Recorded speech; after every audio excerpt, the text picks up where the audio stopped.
Hello everyone, welcome to Rob's Gaming Table. I'm Rob. I'm Mel. And today we're going to be playing Arkham Horror, the card game. Third or fourth or fifth edition. I'm not sure which edition we're on now or how many times we've bought the core set over and over again. But we're playing one of them. Welcome to the channel. Full disclosure, we purchased this with funds brought to you by the channel and these awesome folks scrolling right by here. Thank you for clicking the join button and supporting us on Patreon and whatnot. We appreciate it. This was not sent to us by the publisher. This is not a review copy. We're not being paid by the publisher to play this. And I'm going to say whatever and do whatever. We're going to have fun playing through the game. We're going to explain a little bit what we're playing at first. So if you already know and you're here just for the playthrough, that'll come a little later. We're going to go into just like our decks, explaining what's different with this core set. If it's a good spot to start, I'm not sure. We're going to find out. This is the first time we've ever played it. I just sleeved up some of the cards this morning and yesterday. So we're going blind into the campaign as we usually do on the channel. If you're looking for any of our blind playthroughs through Arkham Horror products of past, they should be down below in the video description if you want to check any of those out. And our future stuff should be in playlists in the playlist section of the channel if you're looking for anything in the future, or just search it on the channel. Hello everyone enjoying the live stream. Welcome. If you have any questions along the way, feel free to ask. We'll try to figure them out. If we need to look up rules during the stream and figure stuff out in the new FAQ and the new rules reference guide or grimoire, whatever it's called, we will do so. So we're going to figure it out. And we're going to just try this little intro campaign out. We'll start with the first session of the campaign, and we'll most likely play through all three, assuming it's not super hard and kills us in the second one, or the first one. I don't see that happening in an intro product, so it should be a pretty easy walk in the park. We are going to be playing with literally, like, we are new players to the game. We are literally grabbing the decks that were already pre-assembled in the box. There's 5 of them. And we grabbed 2 of them and we're just going to play with them. And we might play with 2 of the other ones again after this if we have an okay time and you guys enjoy it. And I might grab the one that's recommended for solo play and play that separate in a solo run just for fun. It's only like 3 sessions of a campaign, so whatever. Yogi's screaming at his monitor or TV or phone right now. Yeah, Yogi's built us like amazing decks that are like, to get maximum XP and crush the game, and but I'm not using those right now. Maybe in the future. No, that's fine. Okay. But I told Yogi already right from the start. I'm like, I want to try, I want to see what they give you, just to understand from a new player's perspective. And we haven't played in a few months. We are only casual Arkham Horror players. We play it amongst, many other games we play throughout the year. We also mix in some of the other LCGs sometimes and other card games, and I play like other FFG card games in my spare time. So it's like, yeah, sometimes the rules and the strategies and stuff, the lines cross and I get confused and whatever. So we play sometimes on easy mode and all that stuff, but we have a good time and it's usually fun, usually. I just want to clarify, and kind of a message from Sonny. You are playing this of your own free will, correct? Yeah, full disclosure. I was the one who literally went on a website at my local game store and clicked pre-order. Like, I did it. There was nobody holding a gun to my head. Nobody had a voodoo doll of me poking it. I don't think. I mean, I know maybe. I know people out there have that, who like watch the channel and sit there and stab little stuffed dolls of me and stuff like that. But this not forcing me, like I wasn't under a spell or anything, at least that I know of. Yeah, but maybe someone had the opposite. Maybe they were forcing you subconsciously to play. I don't know. And we didn't even know. But I always have fun. Like, I've always had fun with the FFG core boxes, literally since I got into the hobby. Like, back in like, I'm pretty sure it was late 2012 when I'm cracking the first core box of like Lord of the Rings, the card game at the time, the LCG, cracking core boxes of like Netrunner, Game of Thrones, Warhammer Conquest, like, Marvel Champions, all this stuff. I just like these little core set products just to see what they could come up with as like two goals usually. It's like, one, to show off your game and try to get across all the concepts and hook a new player so that they spend thousands of dollars on all the other paper you're going to push on them. Mm-hmm. And then 2, it's got to also like be able to get them playing the game with as few roadblocks and ease them into the water, like that whole experience. I like to see what they cook up with. And they keep improving. Like, I didn't have to buy like 3 of these core sets to get enough cards to make a playset or anything. That's true. I didn't have to go find an opaque container in my kitchen cupboard to use to pull the tokens out of. So it did come with a bag just like the last core set that they did not too long ago. I like, honestly, I'm not sure why this core set exists. I watched the whole live streams, multiple live streams of FFG from front to end, listening to the designers explain this thing. And I could not help but, like, it came right, first thought that went to my mind when they were like, yeah, there's a new core set. You need this one going forward. But I'm like, you just rebooted the core set into a more refined product like 5 years ago or something. Maybe it's way longer, but either way, it's like, what does this new one do for us? And again, I've not played it, but when they start saying things in the live stream like, yeah, we just pulled a whole bunch of old cards and threw them in and changed some art and we fixed some text on them, and oh, but there's new cards in there too. It's like, wait, you're making me rebuy a core set as a core player, and like I'm getting a bunch of cards I already have tons of copies of. Not a good look. And like, you know, I feel like this should have been 100% new cards. 100% new cards. Mm-hmm. Even if it's like, you know, just a one-off tweak of like Unexpected Courage, you know, like just give me something that's like slightly different than Unexpected Courage, but like, you know, something with new art and new stats and, you know, whatever, and just does kind of the same thing, but like just give something new, like put some more work into it. It just feels a little bit cash grabby, but it is its own new campaign. But again, if it's just on the intro level, it's like, why does an existing player of the game who's literally played, you know, tons of campaigns, I'm sure multiple runs through campaigns, why do they need this product? Like, and they tell you, you must own this product. If you're going to play any future campaigns, they don't work without this product. Because it has encounter card sets that they've made, which maybe those encounter card sets are super amazing and they're going to open up design space in the new campaign. So I don't know.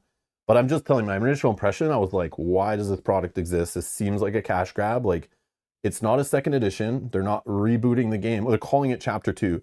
They're using it just to kind of basically introduce rotation from collectible card games and trading card games into an LCG. And that's a smart decision, I think, so that certain products will be in stock and in print over a couple of years, and certain things will just go out of print and fall off and not be supported anymore. So that way the designers don't have to like play test and make sure everything works with like 10 years of product. They only have to worry about 2 years of product. So I understand it's better for them to churn stuff out, even though they're not churning anything new out at a better pace yet. But yeah, I don't know. Some weird decisions. But I haven't looked into what like existing players think of this product. But if I was a existing player, I would be kind of pissed. Because that existing core set they rebooted was a fine improvement and a well done product. And a great intro campaign to show people the game. It definitely has brought players in. Mm-hmm. It's done a great job of that, obviously, or this game wouldn't still be going. So I just don't know why they need a new intro product. So that's off the shelf, I would assume, right? And now this is... Yeah, the other one's out of print. Yeah. It's gone. This one is required going forward for everything new. They're forgetting all the old stuff. They're pretending like it doesn't exist, even though they went through all the work of repackaging it, mm-hmm. which I find is really weird. Yeah. But they keep themselves in business by selling more stuff, even if it's just a 1.5 version of something. Like I bought it, and I'm not even like a hardcore fan. Like I just bought it because I'm like, well, I need it to play the next campaign they make, and the next campaign might be amazing. And like I don't want to then try to find the core set at that time and to make it work. So I got to buy this. It's like it just bothers me the way like you have to buy this as a player who spent thousands of dollars on our existing product. You also need this core set thing, which you'll probably only play once and then never play again. It's just any extra tokens you don't need and boxes you don't need. I don't know. I think it's weird. Sorry to go off on the rant, but there's your Rob's rant for today, I guess. But yeah, I just thought it was a bad look to do this like this. What I think is going forward, they should just do their campaigns, including all the encounter sets within the campaign that are needed. Yeah, I agree. You don't need to pull campaign or encounter sets from a core set. Just make your campaigns more of a standalone product that have all the cards required in them. If there is reprints in there, I wouldn't be mad about it. That's fine. A couple enemies get reprinted in future campaigns. Like, that's okay. Whatever. A couple treachery cards, whatever. But you shouldn't require a core set anymore in today's day and age after you've already made them buy another rebooted core set. Yeah, that's true. Like only a few years ago. And people already own the other core set that they printed the first time. So it's like the third core set you're telling people, like, you should buy this. But here's what happened. So they didn't print all the materials required in the first one.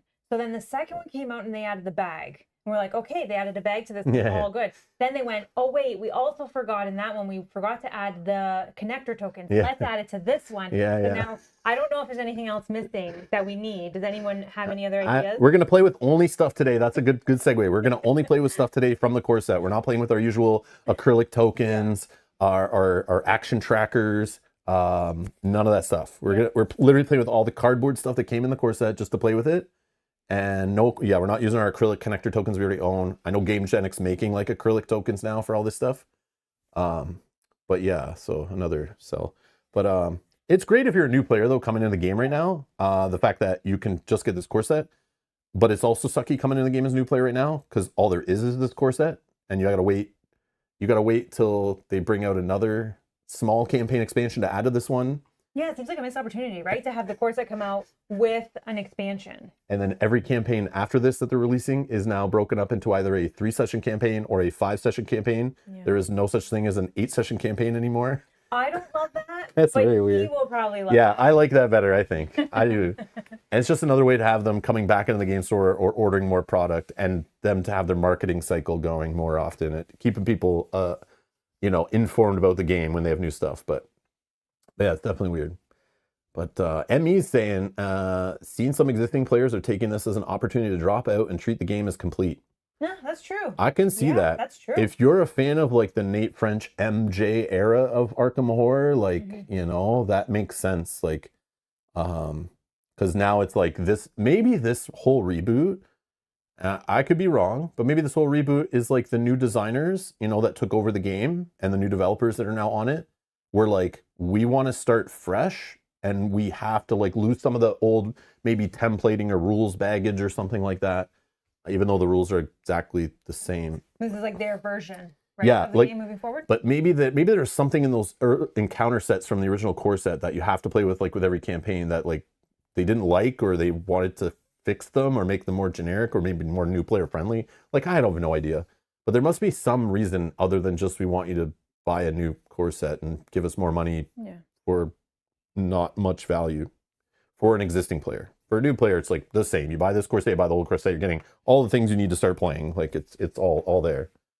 But yeah, maybe this campaign is going to blow my mind. Maybe these player decks are going to be amazing. The player cards in here are going to be awesome, but I'm assuming they're going to be super basic because it's a core idea, right? Yeah. It's meant for a new player. So, but I hope with this campaign, since it's only 3 scenarios, I hope there is some, which is going to be very hard. I don't think it'll be the case, where we can't see everything or we can't do everything the first time. Yeah, I hope there's some replayability to this little campaign. I hope so too. But again, it's just an intro product. That first scenario is going to be so boring for us, I guarantee. Like after the first time, we're going to be like, oh, it's just teaching us how to parlay and how to draw a card and how to gain a resource and how to play a card. I did see a post though that somebody, a new player, never played Arkham Horror before, played this scenario that we're going to play today, and they were like, I got whooped. Whoa, no way. That's coming from someone who's never played. And they probably played with the intro decks, which are probably like inconsistent and underpowered maybe, but we'll find out. We may also have this problem. Yeah, no, this is fun though. We're doing it live too, so this should be good. This should be fun. Yeah, we're just going to play live. We're just going to have fun with it. Again, sorry, but not sorry if I offend anybody from like... But I just like to just give information, just how I feel. But again, I'm a casual player. I play lots of other games.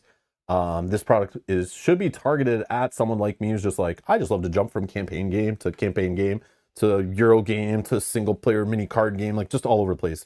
Go out and play in some card game tournaments with friends, Star Wars Limited, whatever, and then come back and play some co-op with my wife, like that kind of thing.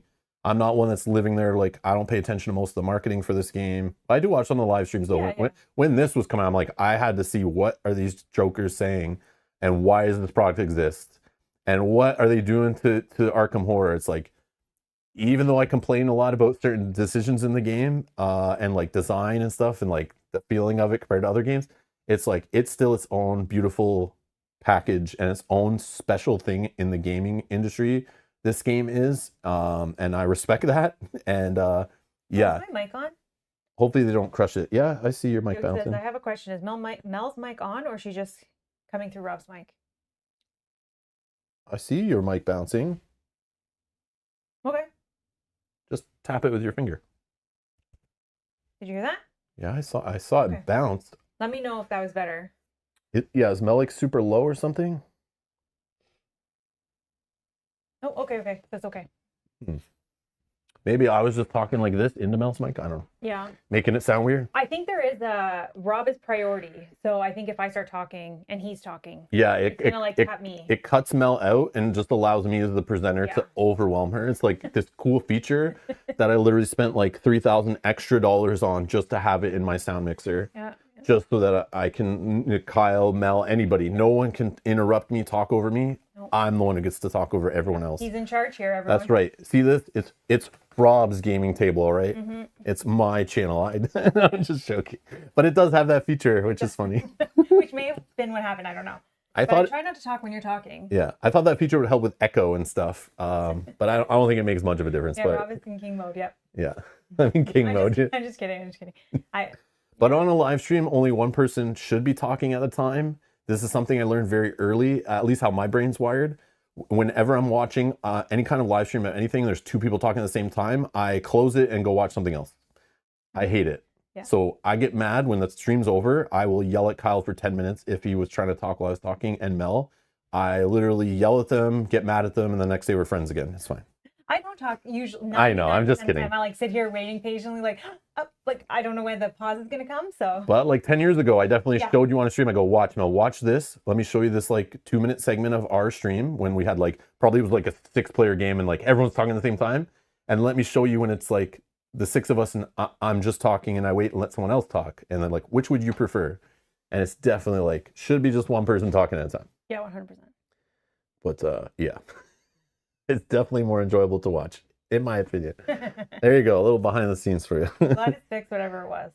Maybe I was just talking too quiet. Sorry. Yeah, it's all good. Okay, anyways, Is everyone here? I don't know. Ready? I think we killed enough time. It's been like 18 minutes. So I think we can get going now. Let's see here. All good. All right. So, if you didn't know, we are playing this game, Arkham Horror, the card game. It only came out in 2026. There's nothing else before it. They started another one? Why do they Listen, you're killing my joke here. I was going to go into it. So sorry. So, this game is obviously not that good because it is brand new and it's only ranked 5,089 overall of all board game products that exist. It is rated a 9.2, but, you know, that doesn't mean anything. So there's like 5,088 games that are way better than this. So yeah, you shouldn't even probably play this at all. It definitely sucks. Why did they do that though? It is a new product technically. Well, a new SKU. But it should at least say re-implements Arkham Horror, whatever, to link you to the original if you want to like it. Because there's a problem now. There's like 3 main pages for Arkham Horror on BGG, which means it separates all the forums, everyone's rules questions, variant threads, file sections, image, like all this stuff is all now separated and to something new. So I feel like there should be some kind of like migration feature when they add like a new living like lifestyle game and they want everyone to move over to the other one. Like there should be something for that where they like switch spaces or something like, but I don't know. Anyways. But yeah. Okay. It's best with 2 players, supposedly, according to the community. So we're playing it at the right number. If you're playing it at 1 or 2, or 1 or 3 or 4, it's definitely you're not playing it in the best format. I'm sorry. No, I'm just kidding. But yeah, so this is a new core set. It came with this, like all little wrapped in paper like this. The scenarios are already ready. There's card dividers, which actually have a fold at the top. They are meant to bend because they are too tall for the box, which at first I was like, who the hell designed this? They're way too tall. But then I noticed on the actual dividers, there's a bend built into them. So they're meant to like fold down so the box lid can close correctly. Okay. Which is fine, I guess, but very, very weird. But yeah, they're at least saving plastic and stuff and not full plastic. There's the insert. I could have showed you, but there it is. So it comes with a paper insert, like some of the new Asmodee products. So it's like probably cardboardy one. It's probably cheaper and lighter, more environmentally friendly. So it's like this is the way they seem to be going. Mm-hmm. But yeah, comes with new tokens, all cardboard. But the big deal is this. There's 5 of these tokens. At first, I was like, "Oh, this is why they made the new core set for some new game mechanic that uses flashlight tokens." But no, these are literally just to replace the mini cards even though they still give you the mini cards. Yeah, it's your choice now. Yeah, now you have choice. You can play with the mini cards, which I don't care about these. I think they're too big and annoying. And maybe they watched my stream me complaining about this before, but it's just more mess on the table. But they give you tokens now. So I'm going to play with the blue one since I'm a blue investigator. And you can flip it over to show when you're inactive or active or whatever, you're done your turn. So yeah, I don't know. It's weird. It's weird, but they did it. Yeah, very strange, but it's a thing. It's a thing. But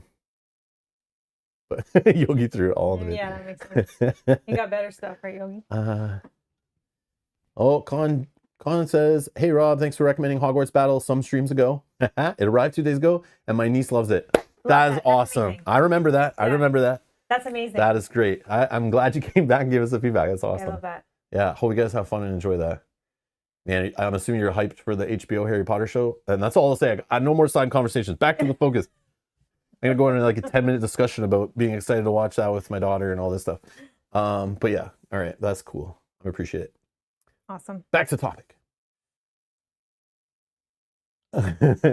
Hey, Dan, wait, what? Is that Rob drawing 15 weaknesses in a row? I don't know what you're talking about. That's not going to happen. The other thing I want to say, before I forget, that's why I put the rule books out here, or the rule book. I don't know. It's probably only me. I'm such a nerd with this stuff, but I always like seeing how FFG over the years has like changed how they do rule books. And it was like the most cool thing when it went into a rule book and like rules reference guide. But then for like these LCGs, like for a board game, that makes sense. But for an LTG, the rules reference guide you get like is out of date literally after the next expansion comes out because it adds new keywords. And then when I go back to Arkham Horror after taking like a year off, I'm like, have to find 17 rules pamphlets to try to find where are all the rules for these individual cards I'm using, you know, in this expansion stuff. The rules are there. I gotta read the one rule book and another rule book, whatever.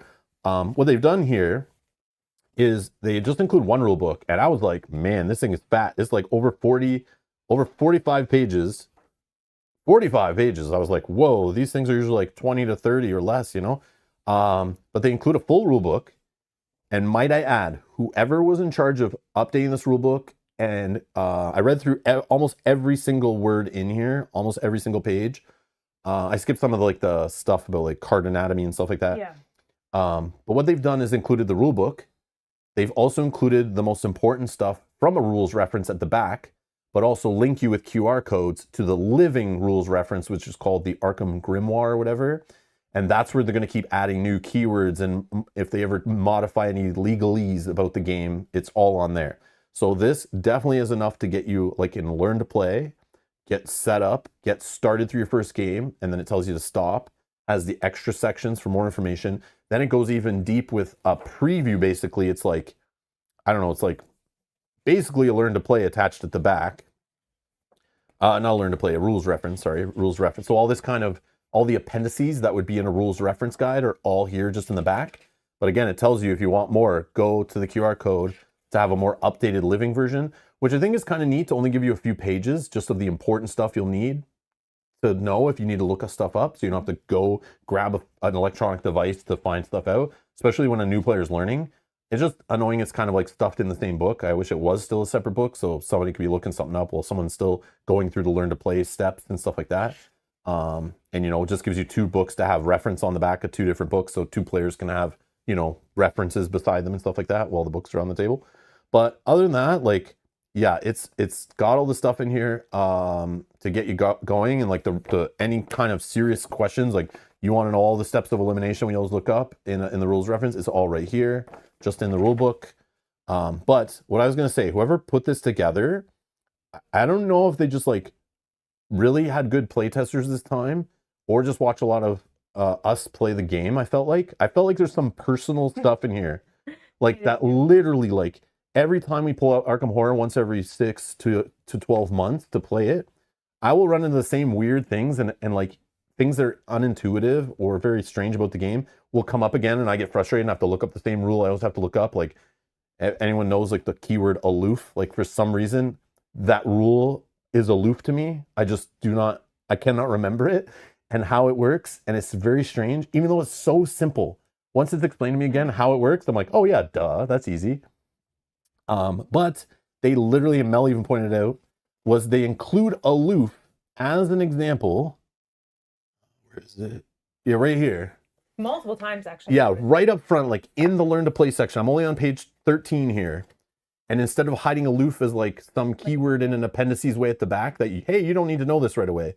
They've front loaded the rule book, full out telling you about aloof and in these kind of patrol keywords and stuff like that we kind of didn't see till later.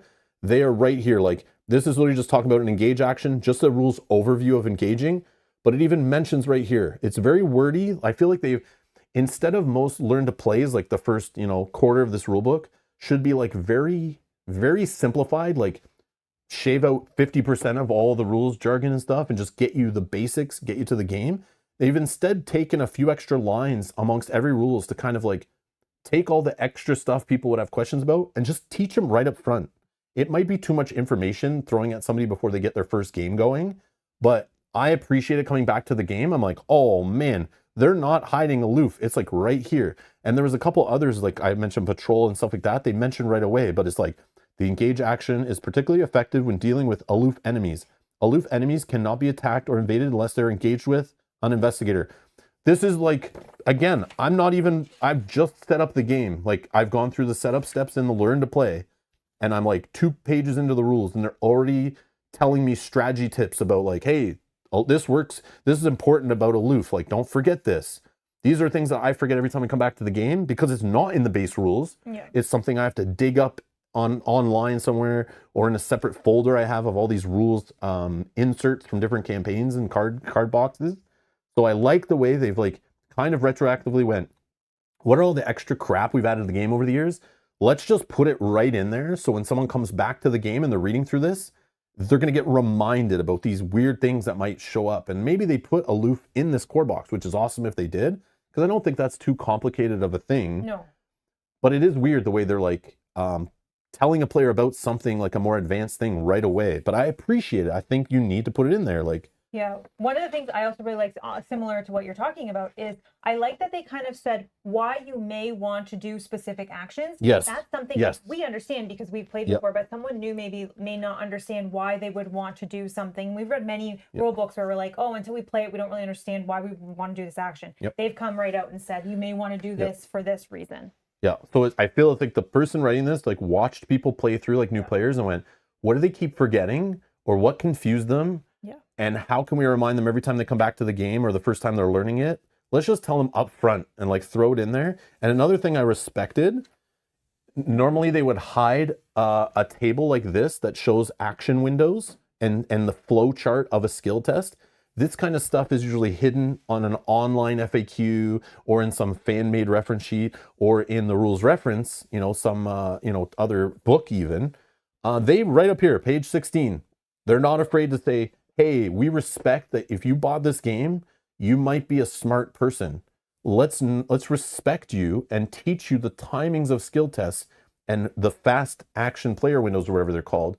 Let's tell you right up front about this and not just kind of tell you a skill test is these, 5 steps and not tell you about fast windows and all that stuff until later. Like, no, they're going to like try to instill good habits on you and good understanding right here, like right up front. I respect this.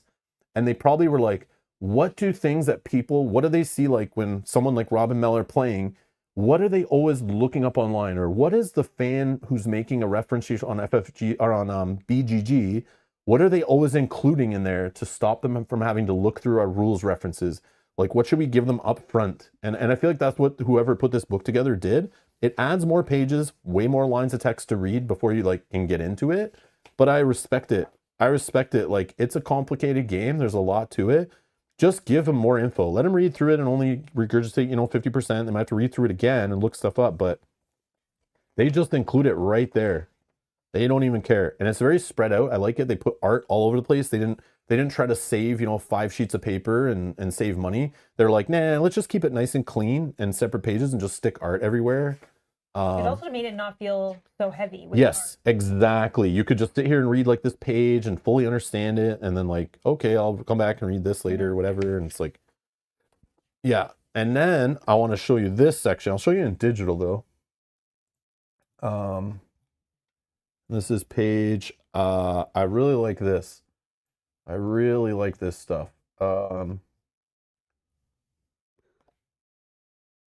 So they go basically into like talking about the starter decks and the class archetypes here. And then they have these full page spreads. Basically, if you were like, well, what I really should show you is right here first. I don't know if they did this in the first one, but I always have this problem. And I had this problem with, we played most recently as Earthborn Rangers, for example, or any of these kind of like, you're about to play a campaign and we've given you some pre-built decks. Okay, which deck should I pick? Or like in Gloomhaven, which characters should I put into a 2 or 3 player party that makes sense? Obviously, they've improved that in second edition and stuff, but first edition, like you didn't know I shouldn't play with 2 support characters. Right. They're super squishy. I might die. I should have a tank and a something else, maybe a ranged, whatever. You know, like those kind of things in like all games, all these campaign games. But this game right up front, step 1, you're about to play your first game. Here is the investigators. Here's a little write-up about them. And we recommend if you're playing solo, play this guy. If you're playing 2 or more, play whatever you want. Here's what they do, very quick and dirty. But then later, if you're still like, oh, I'm not sure which one I want to play with, they go to these full pages and they go into a class overview, the strengths, the different play styles of the class. Obviously, if you do some deck building, you can, you know, fully make a medic style guardian deck, you know, that kind of stuff, or a little bit of medic in there, and maybe a melee version or a weapons version. Like we know this from Yogi, thank you for making tons of decks for us and stuff. You can kind of make a tanky, you know, guardian, whatever. And then they go into strategy tips. And they do include these kind of things. I noticed in a lot of like in Star Wars Unlimited I play, they have these spotlight decks. They've started including a card in there that has like play tips for them. Oh, okay. Just great extra effort to like help a brand new player of the game on like, well, how the hell am I going to decipher these like, you know, 30, 40, 50 cards, depending what the game is and what the deck size is. Like, where do I even go? Like, just a nice way you can read this to go, oh, here's what I might want to do. Or after you play your first game, come back and read this again. And like, oh, that's what I should be trying to grab with my mulligan, or how I want to upgrade with my XP, which recommended cards. So I now don't need Yogi anymore. And I can just literally read this and go, Yogi, I have XP. Which card should I upgrade first?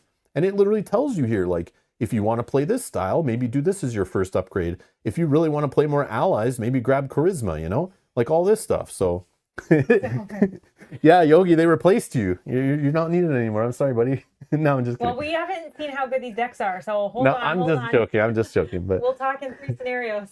yeah.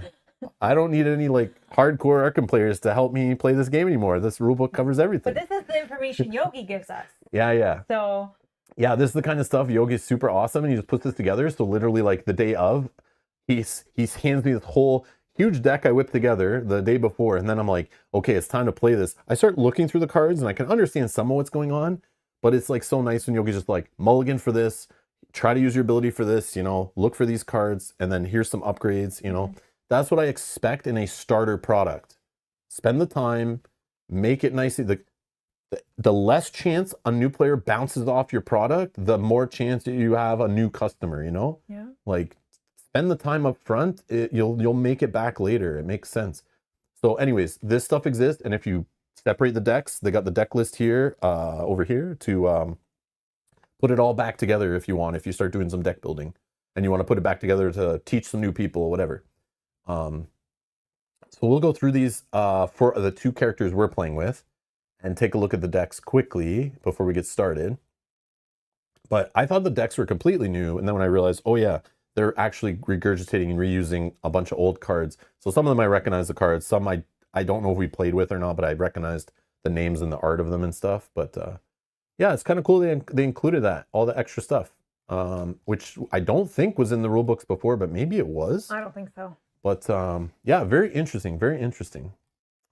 So I'm going to be playing as, well, I guess we'll do it while we're here. I'm playing as Daniela, who I've played with before in, I feel like I've played with, I don't know if she was in the LCG already, but definitely from like Arkham or the board game, I think for sure, or Mage of Madness. I forget which one, but definitely seen her before.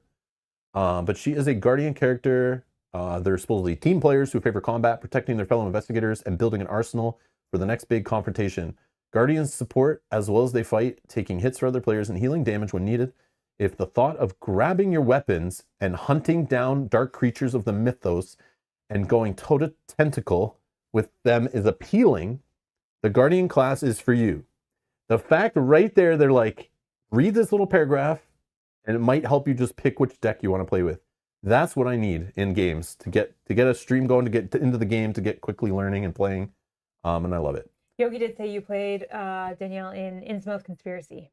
Different ability, though. Oh, yeah, okay. So she is in this game already. I couldn't remember. I couldn't remember. She's from the Edge of the Earth box. Okay. Thank you. But she is in another game, though, wasn't she? Yeah, Oh, she's in all of them. But I think she introed in Arkham Horror 3rd Edition, the board game, I think, right? I know a bunch of like new people are getting added to Mansion of Madness. Like FG started just making up characters and adding them. She's a character from one of the books I read. One of the novellas that we have. Oh, okay. Yeah. But yeah, so I didn't realize she was already in this game and then already reprinted her. That's crazy. Dexter Drake sounds familiar too. Yeah, I feel like I played with that guy too, yeah. maybe. But I have the worst memory of like, where did I play with which Arkham character and which Arkham game? I don't remember. Yeah, that playstyle when you read that, that's like completely you. Yeah. Going toe to tentacle with them. Yeah, like I just want to go kill monsters, shoot guns. Like, let's do this. Like, I think it's great. All right, class strength. So they have a high combat value. They can be good at healing. Obviously, it depends if you start tweaking the decks. They could be better or worse at these, but it's just the class strength in general. So this helps you if like you pick a play style and then you're going to play with some friends like at a convention or at their house or at the board game store, and they're like, hey, Rob, come and play with us. I'm going to build a deck for you. Which class do you want? Like, oh, I only own this course that I've learned. I really want to be like, can you make me like a Guardian? Because I really like, heavy weaponry and the combat skill tests, and healing. Like, that's what I like playing based on this like preview here. I think it's great. So as you buy future products, like what cards you want to like maybe, grab first and try to jam in the decks. Play styles, so you can play the enemy tank, melee fighter, weapons expert or medic. The Guardian character in this core set is Daniela Reyes. And then strategy tips.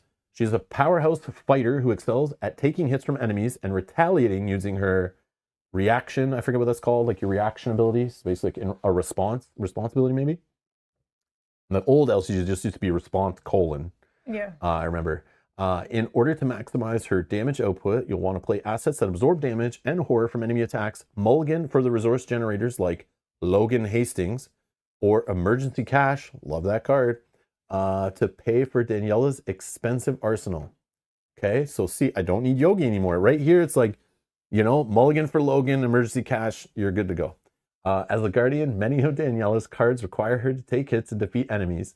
To prepare yourself, grab a weapon and a means to soak and heal more damage from enemies as early as possible. Use right tool for the job to dig for Daniela's wrench. So that must be her main card. I do have it here. Okay. Oh, yeah, like her signature card? Yeah, I should look. I didn't shuffle the deck on purpose because I was like, I want to look up some of these cards.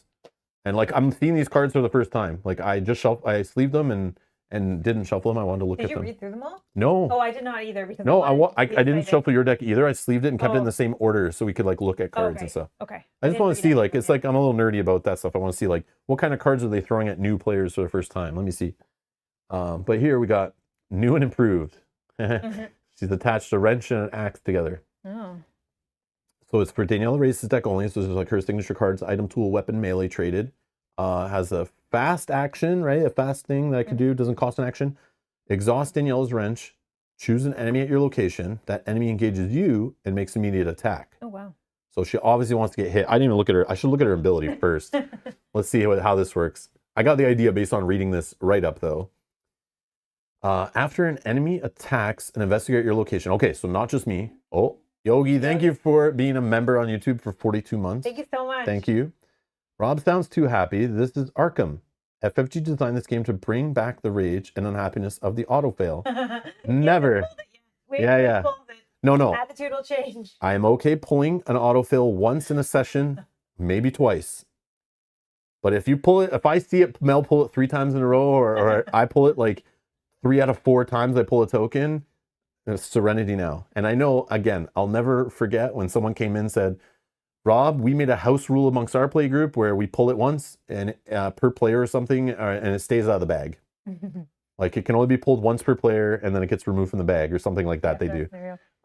Which is like, obviously that makes it easier, but it's like, if that keeps you happy and playing the game, like, dude, it's your game. You bought it. You do what you want with it. Like, do whatever. But yeah, anyways. That's funny. So even after they attack you, if you're at my location, yeah, I get to fight them right away. But it's after they attack, so they still do their damage to you or whatever. And then I could fight them. And it even reminds you here using either a basic fight action or a fight ability on a card, which is neat. That's super newbie friendly to put that there. Limit once per round. And then if I pull my blue token effect, it's a +1. And then I get to deal 1 damage to an enemy at my location. Oh, that's cool. It doesn't even have to be the one you're fighting, but it could be. Those creatures are definitely going to know what hit them. Very nice. That's cool. You got a high health too, so that's... Yeah, that makes sense. But of course, low sanity, always on these fighters. I have higher sanity, don't worry. Yeah. 3, 2, 5, 2. Okay. So this, I want them to hit me, I guess. Yep. That's why it's saying you want for heal. It attacks and investigates my location, so it could be me, it could be you. Yeah. Okay, I get it. So I might make them attack me.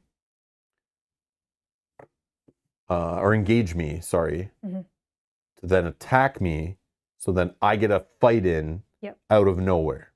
Yeah. Basically, like during one of the squiggly free action windows or whatever. Which, again, I don't remember them all. I don't have my reference sheets. Like, I literally didn't pull out anything we normally play with. I'm literally just playing with stuff out of this core box today. So we don't have our usual, like, little helper reference sheets off to the side or nothing for timing windows and things. That's okay. We'll just play with what's in there. Yeah, it's fine. So I can do a fight with this. I like this. They added to the templating is in brackets after now. It tells you, like, so you could be a fight, but use, like, you can now have anyone fighting. And maybe they did this before, but that seems new to me. And I'm pretty sure that was in the new section. There's a section in the rulebook about what's new to this version of the game. And it's not much, but this was one of the things was changing templating. So now you could have like a fight using, combat or agility could be in that bracket, and then you get +2 combat for this attack. If this enemy attacked you this round, this attack deals +1 damage. Yeah, this is the change templating, right? Yeah. So I like that. It just opens up options. It's very clear right from the start. I think it's cool. Nothing wrong with that. Cleaning it up. Okay. Oh, this works really well. I see this card. You fully read that, right? Like, it works really well with your ability and everything. Yeah, so I need them to have attacked already, and then I'm hitting them for extra damage. Hopefully they make the 5-session campaigns to be able to be combined with the 3-session campaigns if you want longer. I think that's what their plan is. Yeah. I think that's what their plan is. I could be wrong though. I assume that, but maybe that's just me assuming. Yeah, we don't really know. I can't remember if they said that or not. But they did talk about them in like, again, that was I don't know if that was like a month ago or so. But there was a live stream where they announced the new product types and them changing. They just wanted to basically release more products in the year, just so they had, like, instead of releasing one campaign and then you have to wait like a full year for another campaign to come out, they just want to split them up.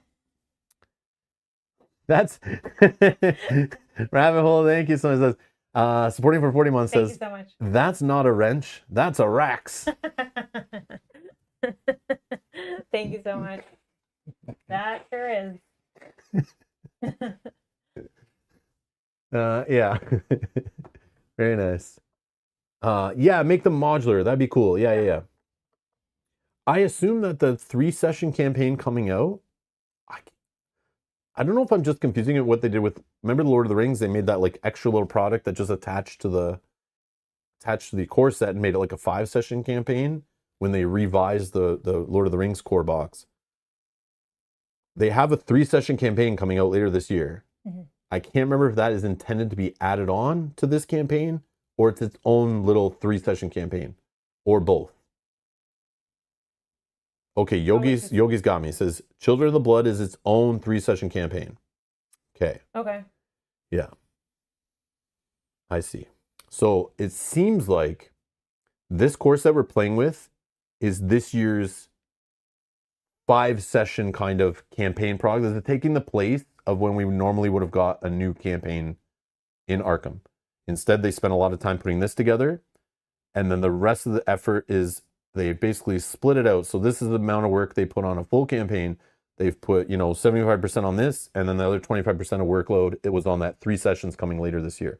But they also created 5 new investigator decks that are coming out. So that's also in there. So I'm assuming it's a lot of work to make a campaign. It's a little less work to make a player expansion. Yeah. But yeah, so this year is basically a bunch of like little small intro products, basically. And next year we'll have a big campaign, but it'll only be 5 sessions. And then later in the year we'll get another little like 3-session campaign or something like that. But they also talk about rotating them each year. So it's like some years you'll get like a, like a player product, and some years you won't, and some years you'll get like 2 campaign products, but maybe some years you'll only get 1. But it seems like it's the same workload. They're just breaking it off into smaller products, so that way they look like they're producing more stuff, and to keep players always having something to look forward to that's coming soon, quote unquote, is the idea, I think. Instead of just going in the dark for a year straight working on something or more, and then finally being like, okay, here it is. And then they go back and disappear for another year and you never hear about them. And you're like, is the game ending? Like, I don't know. And then they're like, oh, here's another product. So that 3-session campaign we're getting this year? Yes. Okay. And it seems to be its own thing. So it's just like we're playing one right now. We're playing a 3-session campaign. It's going to become the new norm, where we're going to see those little small campaigns coming out. But if people don't like them or they don't sell well, you bet your bottom dollar they will still change. If people don't buy them, or like stores order them and they're not selling, and stores stop ordering the next ones, if people don't like them, then you can tell they'll go back to what they were doing before, I would assume. Or it might kill the game, who knows. But yeah, they're taking a risk. Hopefully it works out. One thing I would be excited for actually with a 3 scenario campaign would be, we always play through the first time blind. We never end up playing again because it is a long time. It would be very interesting with these 3-session campaigns. Play the first one blind. We stumble, we fall, we play terrible. Then once we know, we play again. Yeah. And then we see the difference. Yeah, that would be cool. All right. I'm just looking for right tool. Yeah. Sorry, we just rambling on about other stuff, but it's just like no script. I know, no script, but so it's like just as I think of stuff. Logan Hastings. Bounty Hunter. Yeah, definitely if you want to see a quicker playthrough of this, I did look. There are super fast edited, short, like 45-minute playthroughs of like session 1 already exist. Yeah. So we're here doing our own thing. This is what we do here. We kind of like play through it. We do a whole live thing. We interact. But this is like a new product, so we're going to talk about it. But in the next playthroughs, we are going to play this again with 2 different investigators probably. And we'll just get right into it, I'm assuming, and like not go over the decks or anything. Looking at a lot of the names in the chat, it looks like a lot of people know. Yeah, most people know, but I'm just talking to those who find this later on YouTube are like, why is this a 3-hour event? It's an event. Or exactly it. Why am I 1 hour in and he's still not playing the game? Like, it's only 3 scenarios we have to enjoy. But yeah, getting a new core set for a game like this only happens every few years. It's like in general, so it's like something I like to enjoy. Seeing a new game, seeing how they do it. Oh, right tool for the job. Here we go. Search the top 9 cards of your deck for a tool or weapon. Add it to your hand. Okay. And I see they've included like Overpower, but using the art from like the last time they rebooted the core set. But then for like Unexpected Courage, they came up with new art. Which I like this art better. For the 3rd time. Or whatever. So I don't know. But then Emergency Cash just gets nothing. Yeah, that's the same. It looks the same as the other 736 copies I have of this card. I'm assuming Machete is the revised version, the balanced version text on it, but I don't remember. Oh yeah, the only enemy engaged with you thing was the improvement, right? To nerf it. So if you want improved versions of Machete, you have to buy this product or print a proxy.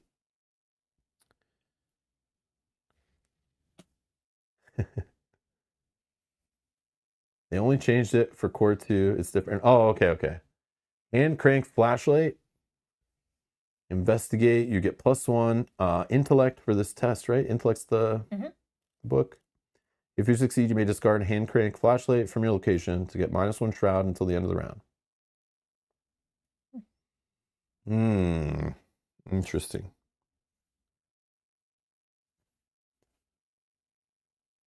Bodyguard.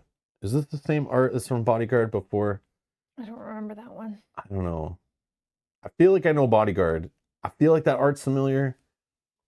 But maybe this is a brand new card and I'm just getting it confused. But I've definitely seen Bandages before. I feel like I've seen Meat Cleaver before. Bodyguard's new card. Oh, Bodyguard's new? No way. They've had a card called Bodyguard before, right? No? Broken Bottle. That one's awesome. You get +1 for this attack. If you succeed, you may discard Broken Bottle, deal +1 damage for the attack. It was cheap whiskey anyway, it says. But isn't that the same as like Whiskey Bottle? It reminds me of Whiskey Bottle from like, is like Mansion of Madness or something. This machete is very bad. I know. We're going to make do with what we have. What they do to my boy. Oh yeah. The cool thing is they also preceded the basic weaknesses, one for each of the 5 decks. But obviously you could pull them out from each deck, shuffle them up, and deal them out random. But I like the way it just gets you into the play. So I'm curious, like which one they gave me here. It's Wounded. So put Wounded into play in your threat area. Force the first time you would move each turn, take a damage, and then 2 actions to discard Wounded. So that's what they feel like Daniela needs for her weakness. But I do have a built-in one, right? Like one that comes with her. Oh, here's the Vicious Blow. I'm pretty sure that's new art.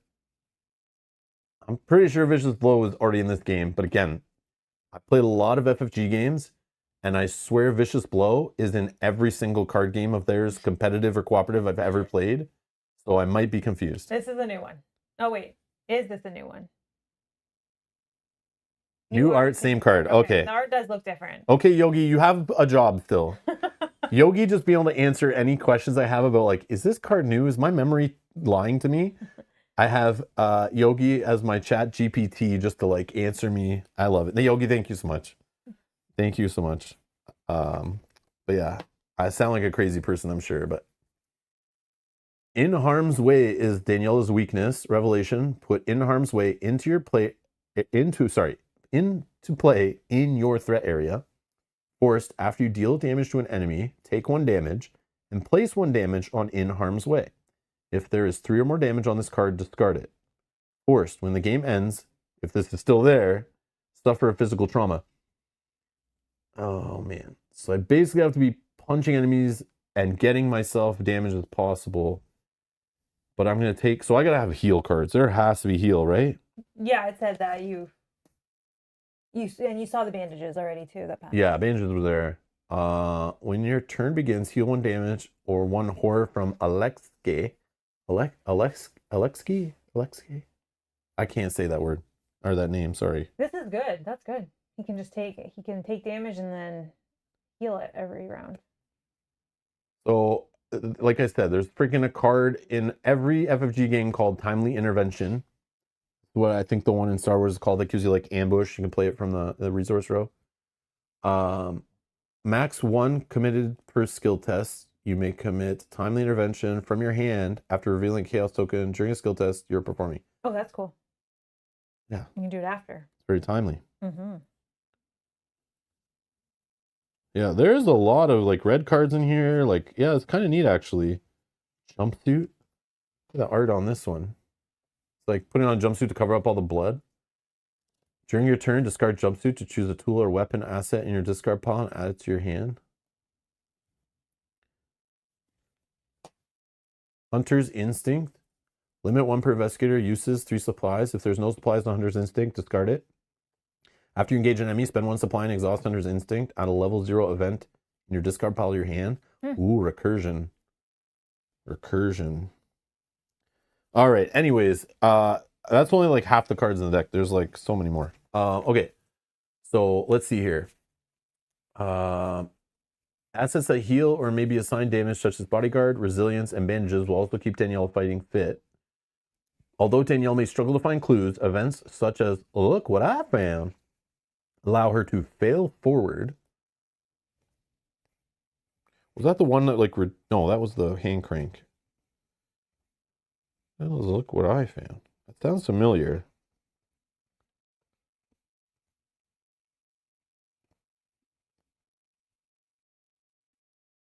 I don't even... I don't know if I have a card named that. Oh, there it is. Oh, look what I found. I remember this card. We played with this before. Oh, yeah. Yeah.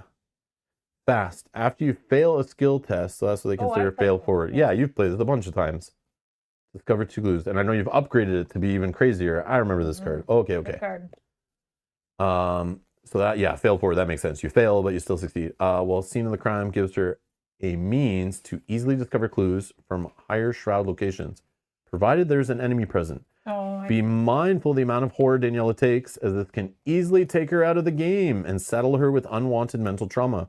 That's how I find, that's probably how new players are having trouble in the first scenario, not respecting either their low health value or their low sanity or whatever, because that is how we always lose ever. Yeah, for sure. Is when somebody with their weak thing just keeps getting screwed over and doesn't respect some, like, you know, treachery that gets, or whatever, goes in their play area and keeps punishing them. And we forget that the other player... Oh, that's another thing in the rulebook that they mentioned right up front about easily forgotten rules are in there, a whole section, and it talks about, like, a bunch of things that we always have trouble with, about even, like, forgetting that, you know, I can interact with, you know, a treachery card or whatever they're called in Mel's area that has, like, a skill test on it. I could do it, or she could do the weakness in my area to get rid of it. They mentioned that right in the rulebook, which is neat. So, yeah, should Daniela put herself in harm's way, an ally such as Alexi, yes, can make all the difference.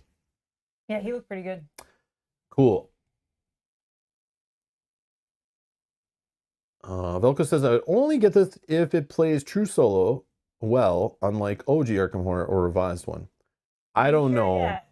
I'll try it out. I'm going to try it out with this Joe Diamond. It says it recommends this as if you're first time playing, play the Joe Diamond deck and play solo.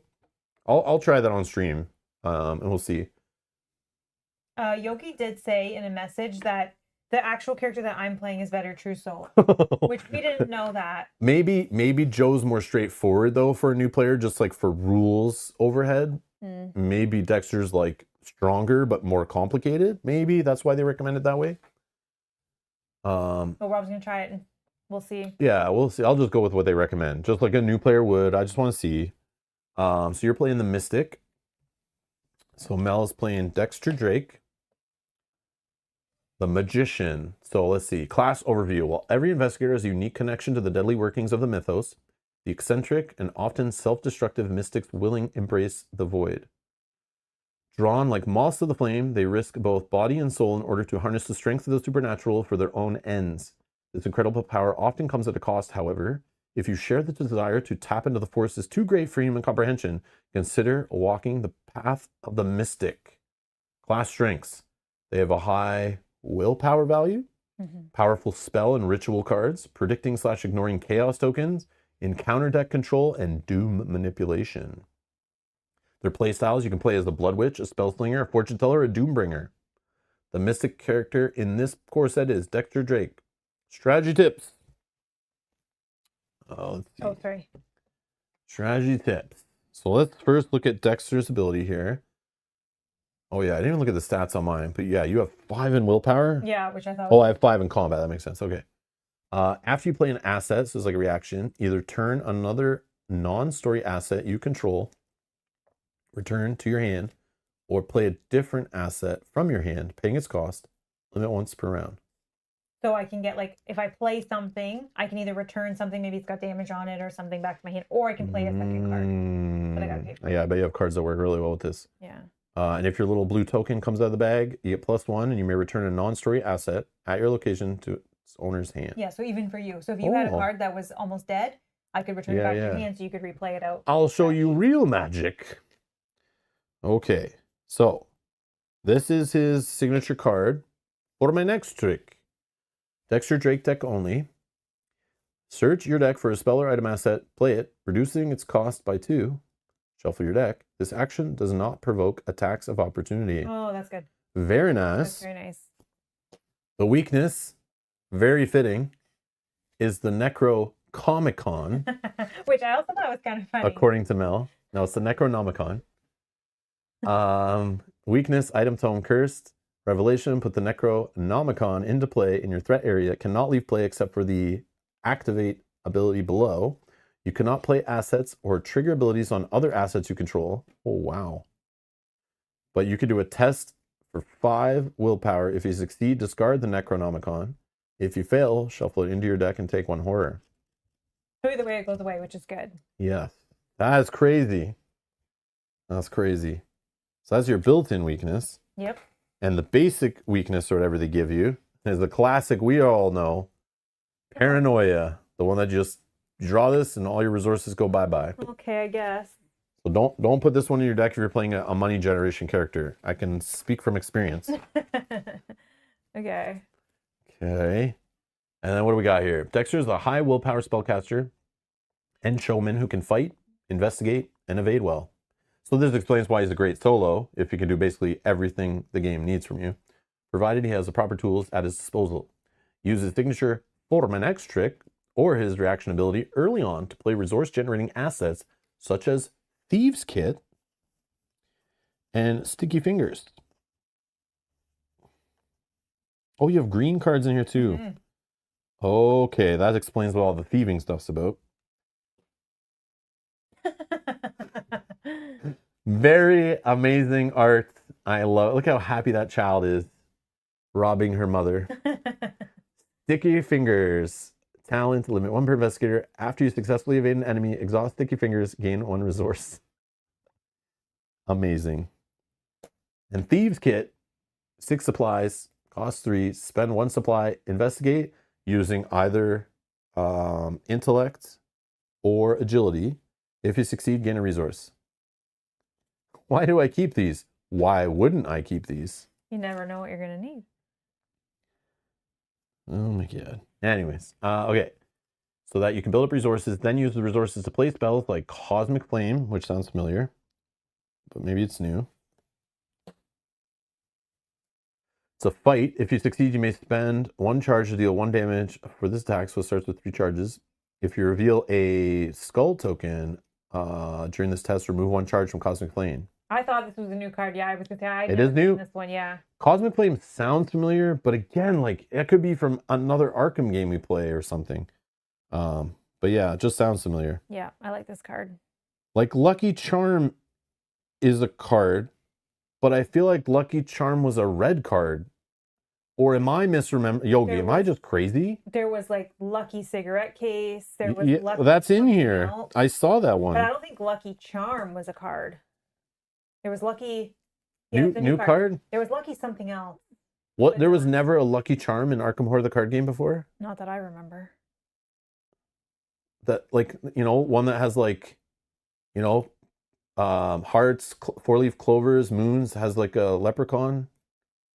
Oh, am I thinking different Lucky Charms? I don't know. I just got what you're saying. Lucky Cigarette. I know Lucky Cigarette Case. Yeah, Lucky Cigarette. Oh, Rabbit's Foot is a Lucky Charm, like traded Lucky Charm, right? Yeah, Rabbit's Foot. That's what I was thinking of. Okay. The skill test by 2 or more. Exhaust this to draw a card. Okay. Yeah, it's Rabbit's Foot. That's a card I was thinking of, Yogi. 100%. 100%. Yes. Thank you. All right. Back to what we're doing here. Cloak of Resonance. Oh, this looks like when horror is placed on Cloak of Resonance, exhaust it. Deal 1 damage to an enemy or location. Oh, that's awesome. That's awesome. Okay. To get extra value out of horror you might incur from enemy attacks. A powerful ward of protection can cancel a particularly nasty treachery while also incurring a horror, which in turn triggers other abilities in your arsenal. Use Lucky Charm to heal or defeat assets you control, or pull them back to hand with a flourish through Dexter's excellent use of prestidigitation. That's a word. Is that on here? Where is that?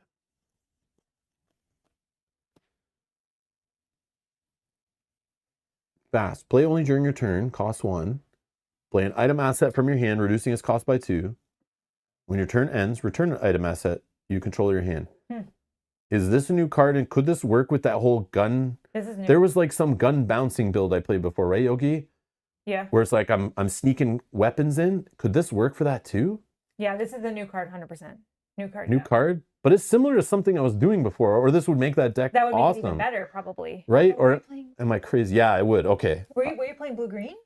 I don't remember what it was, but I remember the whole thing of like, yeah, it's like a sleight of hand. That's the card. Yeah, I'm thinking of sleight of hand. Where it's like you're sneaking guns in. It's like if you played this turn, you get extra bonuses and stuff. Hi, Robin Mel. Wait, does this mean the new set is available in Canada now? Yes, it came out in Canada, like at least at one store, like only a couple days late. The only problem is it got stuck on an order I had because the other item I thought was in stock got delayed. So then I had to like email back and forth my store over like the span of a week, trying to get them to separate the core set to a separate order, and I had to pay extra shipping to get it shipped to me. Otherwise, I might not have seen this thing for months. I don't even know. So I just broke it off the order and paid extra for it, just to get it. But yeah, but I suppose if I ordered it by itself, I would have only had it like 3 or 4 days late after it came out in the US or whatever. But yeah, it's available. It should be available. Yeah, Asmodee stuff's been getting like delayed here, and it's very annoying for other games I play too. All right. If you lost some of your high value spell assets, you can instead rely on events such as Will of the Cosmos to grab some clues. Will of the Cosmos. Oh, that looks cool. Place one doom on a player card you control, then discover one clue at your location and one clue at another, and not even connected. This is very cool. This is a new card. This is very cool with the ability of then he has to like bounce cards back to my hand, so then the doom doesn't even matter. Yes. This is very good. That was neat. And you can pick like the higher shrouded location to use this at. I could use break and entering to investigate and potentially evade a bothersome enemy. Dexter's high willpower makes him a stalwart force against the mythos. However, an ill-timed reading of the Necronomicon can shut down Dexter's entire play area, so you may want to keep a copy of Premonition in hand. Okay. Oh, that's a card I know. I feel like I've seen this before. New art on this, though. Are you sure? Yeah. This is new art, right, Yogi? That looks familiar. He's probably going to tell us it's a completely new card. No, Premonition is the card 100%, but that's new art, and it may be different. I don't think it's new art. I think it's the same. That's my guess. I don't think so. We'll see who's right. All right, fast. Play during any little fast window or like player window. Put Premonition into play and seal a random token. It's crazy they're having seal. I saw seal in the rulebook. Same art? Oh, I was wrong. It looks different to me. Yes. Sealing tokens, the fact they're including stuff like this in here, I don't know if it's just to please existing players of the game, to give them a bunch of these like maybe new cards that also reference more complicated stuff. But it is kind of interesting. They're front loading a new player's experience, having them sealing tokens and other mechanics on some of these cards, and even just words. Like in a core set to have like have to reduce your font size by like 3 to fit so many words on a card that you're trying to like introduce the game to a player with, I find very strange and not the normal Fantasy Flight Games way. I like this card. But yeah, that's definitely a cool card. So you get to resolve the token on the card. Yeah. We have seen you play this before, definitely. If you lost some of your high value, we already read that. I think that was. And we already read all this stuff. Okay, perfect. Oh, that even says for more information on how seal works. Yeah, I can tell you, go right to the page. And then here's some recommended upgrades. Here's the deck. Okay. And there's Dexter's cool art. All right, so I think we can finally play the game, maybe. I think we're still kind of setting up, right? We're not quite ready to play. Well, setup's part of playing the game, right? Yeah, I guess. Thank you. There should probably have enough room to, since we're not using the action tokens or anything. Maybe we can even see our discard piles. Are you gonna have? Is this deck gonna be here? We don't need. I can put it up here somewhere, whatever. Okay. Then I can. Yeah. Oh, you want me to match it? Well, no. You gotta leave you have to leave exactly this much space. Oh, we could do the discard pile somewhere else. Whatever. No, do whatever you want. Okay. I'll just mess around. Oh, okay. Hey, Nicholas says, hello, guys. I'm very excited for the new core. Hopefully they took out all the rakes Rob keeps stepping on. That's the best wording for it I've ever heard. Every time I return to the game, I'm just stepping on rakes left and right. Yep. Yes, and I mentioned that, Nick, earlier. They've put stuff in the actual rule book right up front about aloof, like right to the player, telling them about aloof and timing charts and stuff like that are like right up front in the rule book, which I found very interesting. And then the whole easily forgotten rules thing. So now I can just reread that, or easily missed rules. I can read that every time we go to play the game. I just go like browse through the first, 20 pages of the rule book, and I should be good. Yeah, this thing on the right here, easily missed rules, attacks of opportunity, combat damage, playing assets on your turn, which I didn't know this one. Even if an asset has the fast keyword, you cannot play an asset unless it's your turn. I don't know if I've ever done that or even tried to do that, but I did not know that was a thing. I feel like we know. At least I don't remember that ever mattering or ever needing to know that or anything, but that is interesting. Committing card to another investigator still test. Cannot is absolute. Forced abilities, triggered abilities. The autofill token sets your total skill value to 0. So it doesn't, go to negatives. So it's like, it matters for when you're taking, each point you fail by. Enemies spawn engaged unless the enemy has specific aloof keyword or spawn instructions. Like right there. Treacheries in another investigator's threat area, the thing we're talking about. Like we always forget that's a thing. Right there. Putting locations into play. We know this. Using the Grim rule only when necessary. The aforementioned Grim rule is only invoked for situations in which you cannot agree or decide how to proceed. Not everything you do in the game needs the Grim rule applied. But it's there if you need it. Yeah, so I thought that was neat.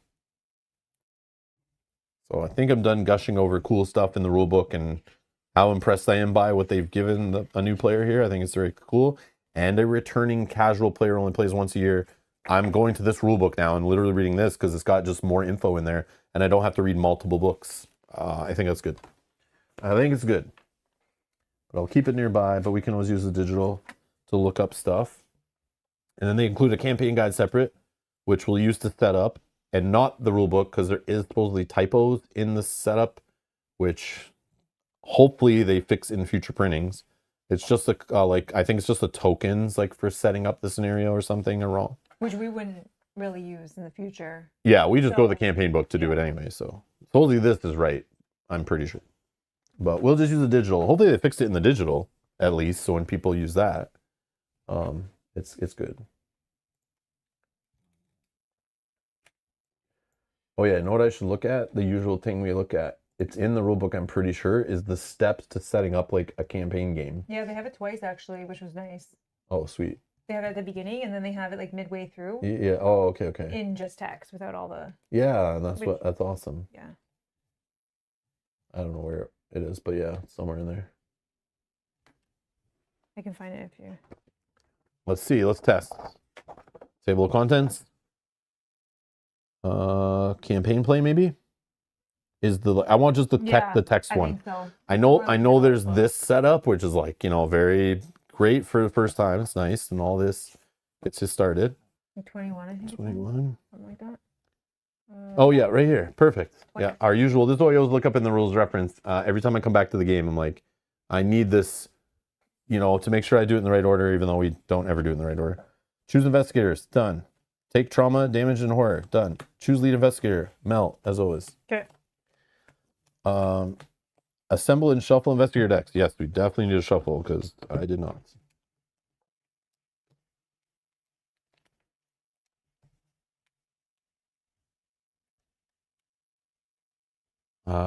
Conrad says, Conrado, sorry. I really like the campaign book design. Too bad they didn't do them for chapter 1. What is different about them? I haven't looked in it really. How is it different? I don't remember how. Like this is just a 3 campaign, so like obviously it's not spiral bound or anything like that. But what is different? I guess we'll go through it, but it looks literally the same like layout as normal-ish. Oh, you know why? Maybe sometimes was it just paper, right? When it was separated in like a pamphlet? like this reminds me of the re-release, like the reprint, repackaged expansions were like this, I think. But yes, I didn't like the way that it was like those separate pamphlets for each little chapter pack or adventure pack or data pack or whatever, horror pack, whatever they were called for this game. The little tiny life LCG packs. Shuffled. Oh yeah. Mike's asking if you own all the other campaigns, is this really worth investing in, Rob? Have you played enough of the existing stuff to make this make sense for a non-lifestyle player? So if you're ever going to buy any future campaigns, Mike, for this game, you need this product because there's a stack of cards in here that you need to play any campaign going forward. Just like from the original core set, you needed those little encounter sets were always called upon. You even needed some cards out of scenarios from the base core set. Yeah. They might do the same thing here where they pull location cards out of certain campaigns and or out of this starter campaign and reuse them in other campaigns later and encounter sets. They're doing the same thing over. So basically all the products going forward are going to require this core set and don't have anything to do with the original core sets, either of them.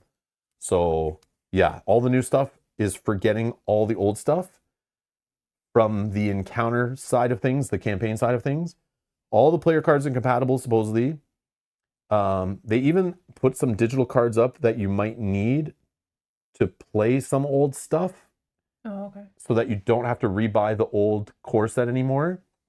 If you want to take this Dexter Drake deck and go play through an old campaign and don't have the other core set because it's not in print anymore, you just go on FFG's website, print out those encounter sets you need, which I really wish they just made the new encounter sets in their own standalone product and not even make a new core set. But that's a whole other rant again. I guess we've already dealt with, though, because they'd have to make some sort of core set for people that don't own a core set. There always has to be one. It should just be the existing one that already exists. Oh, within like a little side pack. Yeah. Yeah. Okay, or just include in the campaigns all the cards required for each campaign, not any additional products required. Yeah. But I understand if they just need basic enemies that do the basic functions of a game, like they don't want to keep reprinting and commissioning new art and remaking new cards and stuff like that. Yeah. But they could just reprint those cards. Like, I don't know. They made us rebuy a whole new core set. So like they obviously don't care if you have duplicates of cards and tokens and stuff. They like in bags. Like they don't care anymore. So I don't know. It's still weird. I'm not fully understanding why this product exists. But it is required if you're going to buy the next campaign. It is going to ask you to pull out a bunch of enemy cards and treachery cards and put them into scenarios. And if you don't have this core set, it's going to be broken, I guess. Yeah. So hopefully that makes sense. But if you don't plan on buying any new stuff, and like someone in the chat said before, and you only collect the old stuff, you could just treat it as complete and just collect all the old chapter 1 stuff.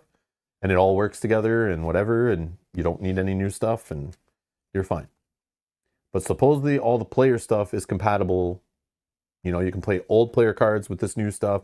You can play these new player cards with the old campaigns, no problem-ish. Yeah. But yeah. Sorry. Okay, that's okay. I am shuffling, but like I want to spread it a bit. Like there are a bunch of cards that there are 2 ofs and stuff, so not that many, I don't think, but I just don't want to be drawing all the same cards. Just gonna split it up a bit. I'm gonna scroll up in the chat. There were some other questions I saw, and I'm like, oh, I'll answer that once Mel's done talking, and then I forget. See if I can see any. There was something. I don't think there's any other questions that I noticed. Yeah, the investigator decks that are coming out, yeah, they're just 5 standalone decks that they're just like these starter decks that are like pre-built. They come with some upgrade cards probably like the old ones did, and you can just play them in any old campaign or any new campaign or any standalone scenario. No problems. It should work.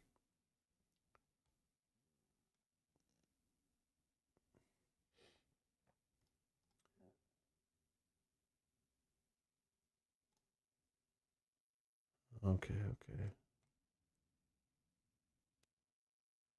Oh yeah, Colin was asking, guys, would you recommend this game over Mansion Madness. I think some people are already answering in the chat though, so that's good. Would you recommend this game over Mansion Madness or Cthulhu Death May Die based on the whole Investigators versus Cthulhu mythos? So you're basically saying if you want your like H.P. Lovecraft kind of like Arkham-based game, like which one we would recommend. That's like only you can answer. All those games, including this one you listed, are all solid games. But they're all very different. They're all for different types of players. Yeah, I had fun with Cthulhu Death May Die. It's a cool game. Mansion Madness I also love. But there's some dated aspects to that one, I feel. That if I were to buy a game today, I probably, even though Mansion Madness is probably my favorite one out of all of them mentioned, I don't know, just the minis and stuff and the like bloat of that game now with owning all the expansion stuff.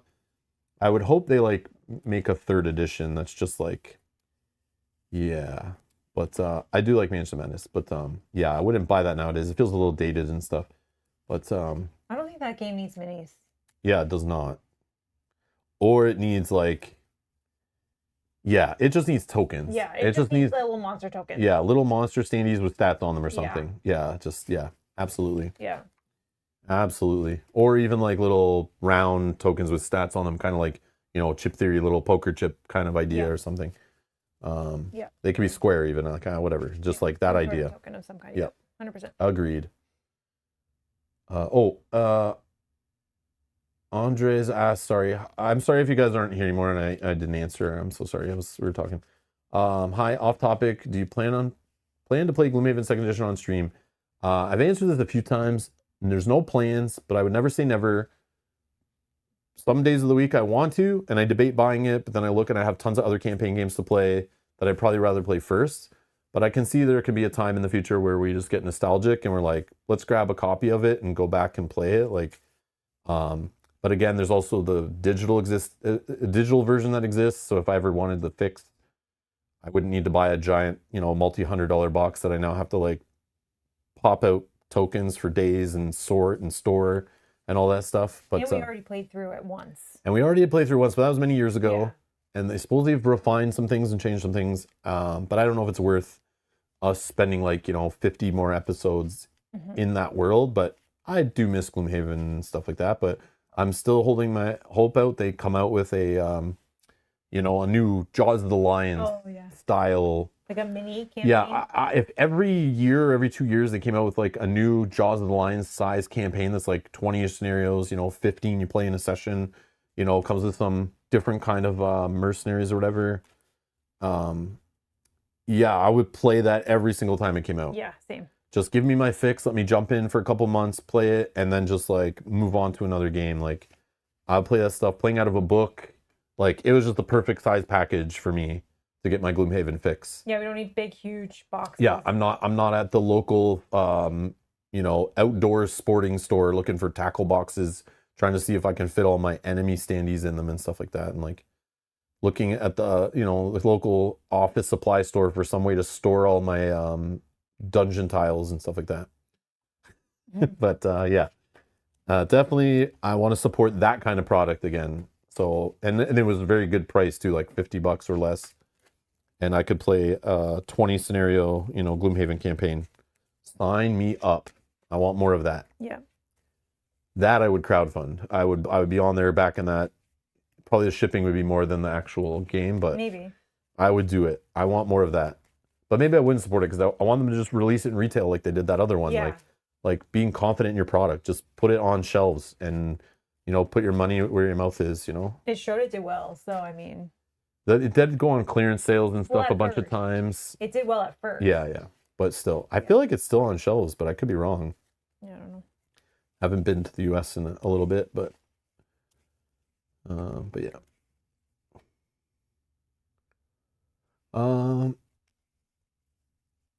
Mike says, I can't wait to try the new Horror on the Orient Express. Probably my most anticipated of the year. I know I saw We looked at that and I don't remember. I do not remember for the life of me that game. I know we I'll have did. to look it up after. I looked at it and I don't think we backed it or anything. I'm pretty sure it was crowdfunding, but maybe it wasn't. But then I was like, oh, I'll just wait to see how it does. Yeah, I'll look into it after. But I remember being interested. I remember looking at it and being like, okay, that should be on my radar. Yeah, I don't remember when that even was, but coming out this year, I assume. Yeah, if you don't like reading, Cthulhu Death May Die is awesome. Mm-hmm. Yep. Yeah, it's just straight up zombicide version of Mansion of Madness, basically. Yeah, it was crowdfunded, but it's definitely coming to retail. That's what it was. Okay, That's probably what it was. Maybe I saw it pre-order at my local game store and was like, oh, I'll just wait till it comes out and see. Yeah, I think that's maybe what was happening. Awesome. Okay, we're all shuffled. Yeah, I think so. 10 minutes later, I think I'm good. Okay, let's see. Assemble token pool. Done. There's a whole bunch of tokens and trays off to the side here. Yeah, we got many of these around the table. All our little cardboard tokens are just sorted out into little trays, not included with the game. The chaos bag, we're going to assemble it when we get to the actual campaign part and start resources. Okay, where's the part about drawing hands? Right here. Oh yeah, we get our 5 resources. So I also have the 3s and 5s of resources there if we ever want to use them or anything, but okay. Well, at the beginning, I don't think they're going to stick some super high resource gathering deck build in this core set, but maybe. But yeah, we'll see. All right.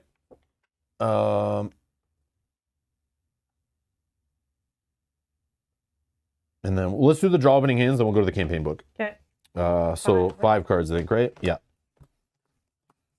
5 cards. This one has a nice mulligan where it's like, keep what you want, set the rest to the side. If you draw a weakness, don't keep it. And what was I looking for again? According to Do these cards feel thinner to you? Hold on. Okay. Hold on. Do you mean thinner as in like they cheaped out on cardstock thin? They just feel different to me. Or do you mean thinner as in from left to right, they're not as wide and they're looser in the sleeve? Cardstock. I was thinking both. Maybe both. And I wasn't going to say anything because I didn't grab any old cards to compare. But maybe it feels different in my hand. Maybe it's because we've been handling cards in another game that feel more substantial. Maybe. But these are super thin, but they don't feel cheap, but they're thin. And they're not curling really, so that's good. But I feel like when I was putting them into the sleeve, and maybe these sleeves are just like been worked in a little bit, you know? But I feel like if I slide this over to the left, most card games I play, I cannot slide the sleeve over and have this much space in a dragon shield on one side. Okay, so you noticed it. So yes, and I feel like the lip on the top is like really a lot, but I think that's normal with these games, with FFG stuff usually. But yeah, I feel like when I use dragon shields to sleeve most games, it's more tighter. But this game, it felt very loose. Okay. The Arkham cards are a weird size, which is not new. Oh, okay. They just feel different to me. Maybe it's just that. Okay. It's probably because we were playing other games recently, and now we've come back to this, and it's more noticeable. Yeah. But yeah, I felt when I was sleeving them, it felt weird. But they're probably the same as old cards, because if these weren't the same size as the old Arkham cards, yeah, it wouldn't work. People would lose their mind, I'm sure. Dan says it's not the size of the card, it's how you play it. It's not the size of the card, it's how you put it in the sleeve. That's how it, like, you know, gently put it in the sleeve. Anyways, sickos. All right. Okay, but they do feel that. They just feel different in my hands. Okay. Wait, I have the hand crank flashlight as well in my deck? Oh, it must be the Gandalf of the box. Where we all have it in our deck. Or what was the Marvel one? Nick Fury. Yeah. We all get a little Nick Fury in our deck. I have, just talking out loud.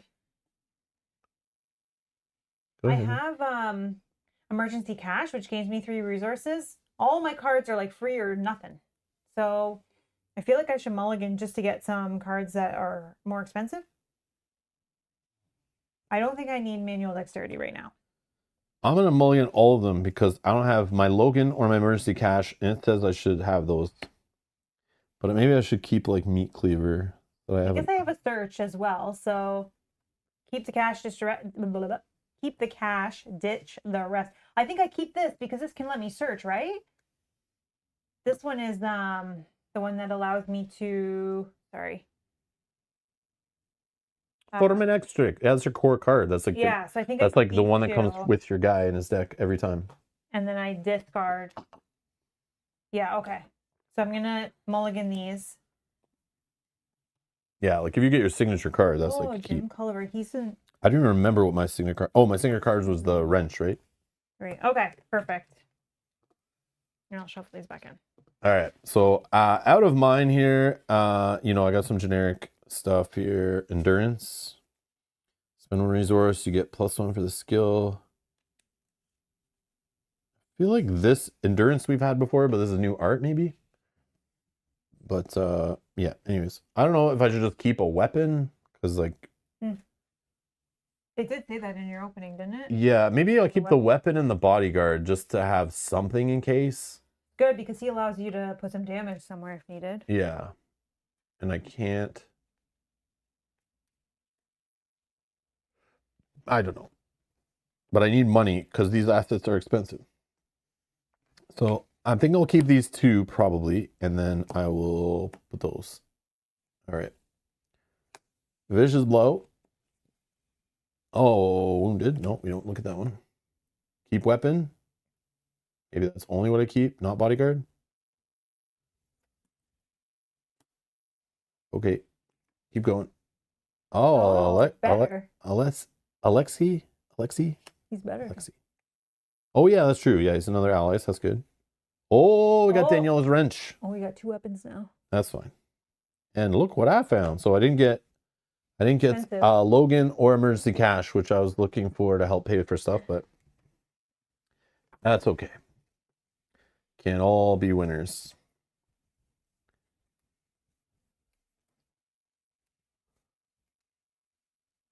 Okay. Let's put that off to the side. I only drew 5, right? Not 6? Okay. Making sure. All right, so shuffled up. And now let's do the campaign setup. Let's all do it together here. All right, so we got the campaign book here. Brethren of Ash campaign guide. Stop! This is not the rulebook. It is the campaign guide used to set up and play the core set campaign. If this is your first time playing Arkham Horror the card game, we recommend you start by reading the rulebook included in this box. Step-by-step instructions for how to set up the game can be found starting on First Game Setup on page 6 of the rulebook as well. A glorious rebirth. Okay, we're going to read here. Let's go right into it. Arkham has always been a little strange. It seems like every time you read the news, there's a fresh report of some gruesome murder or sudden disappearance. A battered corpse in the waterfront district. A missing police officer in French Hill. A bloody sigil drawn in the alley behind Velma's Diner. The city has its share of crackpots and conspiracy theorists, sure. But even the most level-headed observer can't ignore the facts. There's something wrong with this city. However, most folks in Arkham don't like to dwell on the bad. In the wake of the flood 6 months ago, I like how this continues from the last box, even though they're like, this is a new player starting point. All the other chapter 1 stuff doesn't exist anymore. We don't care about you. It still continues where they left off, which I think is kind of cool, but very weird. The city is building itself back stronger than ever with new money pouring in from outside investors. They say everything is on the up and up, and it sure looks like it. But there's always something more to the story. Whatever lies ahead, you don't have to face it alone. There are others like you who have encountered similar horrors and who won't settle for easy explanations or comforting distractions. They too know there is something to the city's ancient curses and witch legends. Will you stand with them against the evils that lurk beyond mortal understanding, or will you succumb, as so many have, to the terrors of the mythos? Brethren of Ash is a campaign for Arkham Horror the card game for 1 to 4 players. It consists of the following scenarios: Spreading Flames, Smoke and Mirrors, and Queen of Ash. The cards for each of these scenarios can be found in Arkham Horror the card game core set. While playing a campaign, the players advance from one scenario to the next in sequential order with the results of their performance and their decisions in each scenario carrying over to influence the next. Additionally, as players advance through the story, they earn experience, which they can use to purchase new cards or upgrade existing cards for their deck. Campaign setup. Oh, okay, we have it all right here pretty much. Choose investigators, done. We already have our deck. Choose difficulty. Let's play on standard. Okay. Should we play on standard? Probably, right? Yeah. What do you think people are doing that you're saying is giving them trouble? Do you think they're just playing on standard? Which we know is which we know is really hard, and hard is really crazy, and expert is get a life, and then easy is actually normal. Someone in the chat also said, when I mentioned that, said that this scenario gave them a hard time. I don't know. Yeah, what people are playing on. If anybody wants to comment, they're probably playing on standard. I want to try that. Like, let's play it that way and see if it. I'd be okay to play it on standard. But it makes sense. Like, they should make the core set feel like standard would be. Like, they should have the player kind of set their expectations in the core set. Excuse me. So if you're playing the core set and you're losing and you need to put it down to easy, or maybe they're doing it so they want you to, like, the basic decks are not really that great and they want you to deck build to make better decks, or buy extra products to make better decks, which FFG has done in the past. It's been a thing where they make the cards purposely weaker in the core set, but make the final scenario super hard so that you feel like you need to go out and buy the next expansions that come out to get the cards needed to bring the difficulty back in check. Maybe that's what's happening here. But it's a good idea. Like, the standard is new, because Emmy says check out the new standard. So I guess they made an adjustment here. Oh, if they've tweaked what the difficulties actually are from a player experience standpoint, maybe that's a reason to reboot the game. That like not reboot, but start a chapter 2. Yeah. Because maybe they're tired of people like me bitching on the internet, going like, you know, my whole community is telling me, Rob, play on easy because like standard is actually like super annoying, especially your first couple times, right? I don't know. Find out. So maybe. Okay. So Stefan says first couple of times I got crushed even on easy mode. Thank you. Stefan was the one that said it before. Oh, I am now excited. This is going to be fun. Put a poll in there? We're going to lose on scenario 1. This is awesome. Let's do it. We put a poll for easy or standard and see what they want us to play? Or what do you think? I don't know. Okay, let's do a poll. You guys can decide. You guys can decide. We're going to probably play through this campaign a couple times just for fun. We'll try different investigators and like maybe even play through it a third time with Yogi's decks actually do some deck building with the core set cards, which I think is kind of a cool way to look at it. So stay tuned to the channel if you guys are interested in that. I think we'll just maybe spend a couple weeks just on this game, just having fun with it to see. And I'm excited if it's not just a walk in the park. That's kind of fun. Like, it kind of adds like a fake replayability to it maybe. Yeah. But I'm curious what it is. But I think for our poll, we only do easy and standard. I don't think we do hard for our first attempt. Yeah. We play on easy for like most of the campaigns we played recently because we're playing blind. It's our first time and we only play the game like once a year. But yeah, okay. Which difficulty? Easy? Standard. Yeah, I'll let you guys decide who are here live. You can vote. There's now a poll in the live chat. You should be able to just get your vote in there. We'll leave it up for like a minute. And you guys can decide what we play today for fun. If you want to make it hard on us, it's fine. If you want to see what happens, if you just out of curiosity, you've played it and you're like, I want to see how they approach it. Like, but again, we might be playing different investigators than you played and stuff like that. Again, it's a card game. So just drawing a good starting hand sometimes can be the difference between, or getting unlucky with the wrong treachery coming out on the wrong player's draw can be the big difference too. Yeah. So I'm looking, the symbols don't differ between each mode. It really is just the extra plus and removing the 3s and -3, -4. 1, 2, 3, 1. And everything else is the same. Okay, I see. Expert is I want Arkham Horror. Hard is I want a true nightmare. Standard is I want a challenge, and easy is I want to experience the story. Which makes sense. I can say easy in the past for us has been a way that we get to play through the campaign. We still have, I think easy is like really easy when we played it. It's just Yogi gives us these like, sets the bar a little higher when he's like, I need like 75 XP from one scenario. And if you don't achieve that, you suck kind of thing. Yeah. So then we start playing really serious, trying to get all the XP we can. Yeah. Which then sometimes can push the scenario, make it feel a little harder. But yeah, it's fun. We could play on expert. We probably could. No, I'm just kidding. We can't. I'm nervous because I keep hearing people saying that it's difficult, and people are in the chat or even commenting on that they've played it multiple times. And remember, there's a luck to this game, not just the usual card game luck of drawing from a deck. There's also the luck of drawing from the treachery deck or whatever it's called, the like scenario deck. But then there's also the drawing random tokens from a bag, and all those things working together can create some crazy, you know, bad luck or crazy good luck. It is all over the place, but it all should level out over time, right? But but it is more randomness than the usual game, like the usual basic card game where it's just you playing off your deck or whatever. I'm gonna get the things that don't matter. Because it also has the token bag. But some games just roll a dice to see if you pass a skill check, so it's like the same idea, just different versions of randomness. Gladys says, my family are brand new to Arkham Horror and played the first scenario 3 times, twice on standard and got crushed, once on easy and did much better. Oh, okay. And Mike says, I only ever play on easy. I don't play enough to rage over that stupid token. Yeah, that's fine. Yeah, I found was always felt weird playing on easy in some games, but if it just increases the fun factor for you, then like it's who cares? Like it's good. Get more out of your game in that way. I think. Okay, I'm gonna close the poll. Thank you for voting. What do we got here?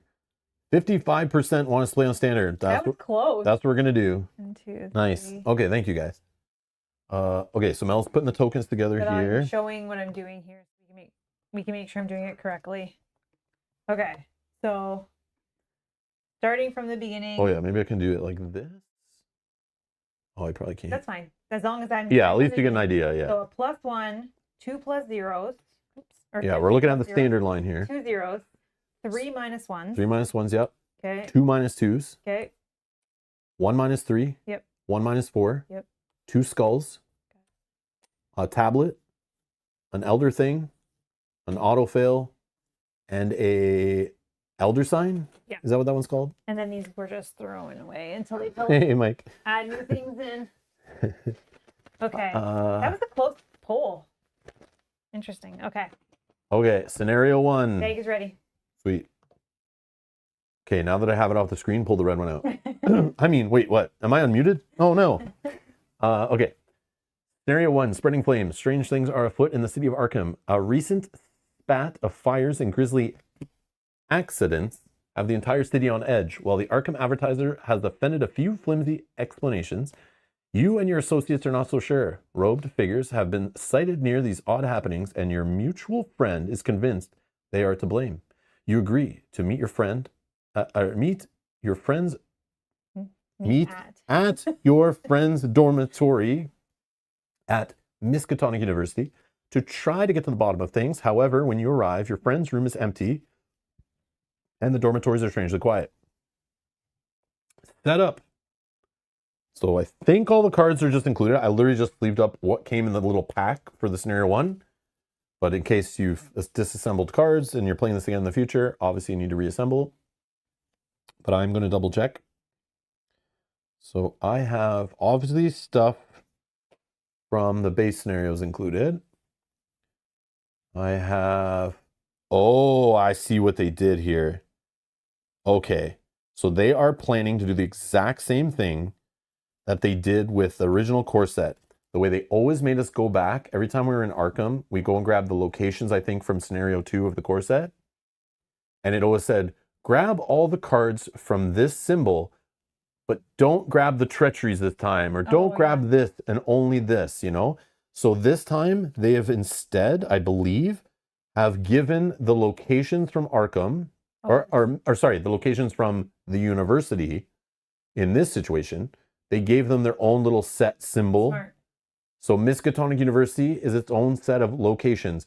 I guarantee you, in future expansion campaigns, they're going to say, just go grab this set from your core set. They're not going to say, go find in scenario number 1, blah, blah, blah. Yeah, they've made it its own set because the scenario symbol is this symbol, is different. And they didn't include them in there, which I'm pretty sure wasn't the case in the original core set. I think it was just part of the main scenario. So they thought ahead based on past experiences. So I have this symbol in the deck, which is good. Ashen. Yep, I got some bystanders in here, which is that one. Cosmic Evils, I have some in here sleeved up. Okay, that symbol's there. Eldritch Lore. Got that symbol there. Fire. Fire's is just its own thing. Fire is its own set. Okay, we got some fire cards. What else we got? Hallucinations are a default set. So these are cards. This is fun. This is the first time we're seeing all these cards. Oh, I'm not even trying to read them. I'm looking. No, I'm not reading them. Yeah. But it's just funny that, like, this is kind of neat. By the end of us playing all those campaigns of Arkham, we would see the same cards come back, and certain ones would piss me off every time I saw the, even if I just saw the symbol being put into the set, I'm like, oh, that's those stupid ones that lock up locations or make us, we can't do certain actions, or, oh man, I had so many of them I hated. But seeing these is kind of fun. Just side note that these we're going to see, if we keep playing this game after this campaign box, and we're like 5 years from now still buying campaigns and playing them on the channel, we're going to see Wild Compulsion like over and over again, you know? We're going to see Fire over and over again. So it's kind of neat to see some fresh new base cards. Like Noxious Smoke from the Fire set. And then we have Mad Science. Oh. Mutated. Ugh. That's gross. Yeah, that's disgusting. What the hell? That is really cool art. Whoever came up with that art description to send to the artist to, like, you know, we need a card mutated. Can you like come up with some scientists like have eyeballs growing on their arm that they're plucking at with tweezers and not vomit while you're drawing it? That'd be great. Okay. And then that's what we got. So I definitely have all the sets here, and I didn't have to go assemble them. They're already there. I'm just going to look at the backs of cards to make sure all of them are together. Okay. So let's set up some stuff. So it says put your friend's room location card into play. Your friend's room. So it's going to come into play with the lock symbol down because it's being placed on a table, just like the rules say. Your friend's room is in utter disarray, but are these signs of a weary mind or some kind of struggle? Okay. And then we're going to set each other location aside out of play. Okay. Each investigator begins play at your friend's room. So we're going to put our little flashlight tokens. You want to flip it now or not yet? Yeah, we can flip it. So once we go to a location, we flip it. So your friend's room, location Miskatonic, it has a activate, engage, choose an enemy at a connecting location. That enemy moves to this location and engages you. This action does not provoke attacks of opportunity. Oh, we gotta pull something to the What are they trying to do to us? Yeah, what are they trying to do here? We don't have the full picture. Set all 5 copies of the fire treachery aside. Fire with an exclamation point. Oh, it's just fire in the art. So nothing's on fire yet. So that's kind of a clever way to add it in later. So I probably shouldn't have the smoke in there then if I don't have fire. Nope, it doesn't say remove. Doesn't say remove the noxious smoke. Oh, I guess noxious smoke is like gas, right? Yeah. Not fire smoke. And then I'm removing Dr. Henry Armitage. And the Servant of Flame enemy. Servant of Flame. Ooh. AKA Ghost Rider from the Marvel game or Marvel comics. Okay.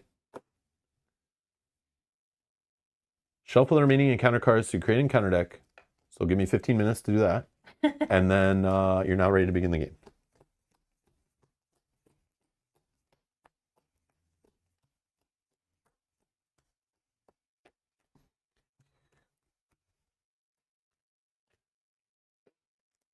Blanky Cat's here. Hoi! Playing this in like 20 minutes, so we'll be back after stream to watch. Hope to have fun. Thank you.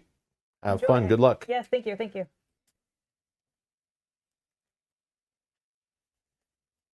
Make sure anything super important is at least 4 above the test level. Oh yeah, because we're playing on standard, we have to like commit at least 2 above if we care. Yeah. And then if we really care, like 3 or so. Depends on how. Yeah, but there's only at that point. Well, we haven't read this card yet, but there's only 2 tokens. So I mean, like the odds. Conrad says, play on Nightmare difficulty where all tokens in the bag are tentacles. Oh my god. No, thank you. It's just 1 token in the bag. Only you reach in and every time you're like, where's that thing? Yeah, Pull it out. No okay. test. Yogi, you crazy so guy. much. Thank you so much for the super chat. Thank you. Cult of the New. Thank you Is so it though, much. really? Aren't we playing an old game? From like, what, 2016? That's so old we're playing this game. I mean, it came in a new box. Cult to the New. Yeah. Yogi, thank you so very much. Yes, thank you for the support. Thank you for all your help always. We appreciate it. Thank you. So key concepts are just giving us some words that are used in here, but if you read the full rule book and everything, all this stuff was in there in the back. But so doomed.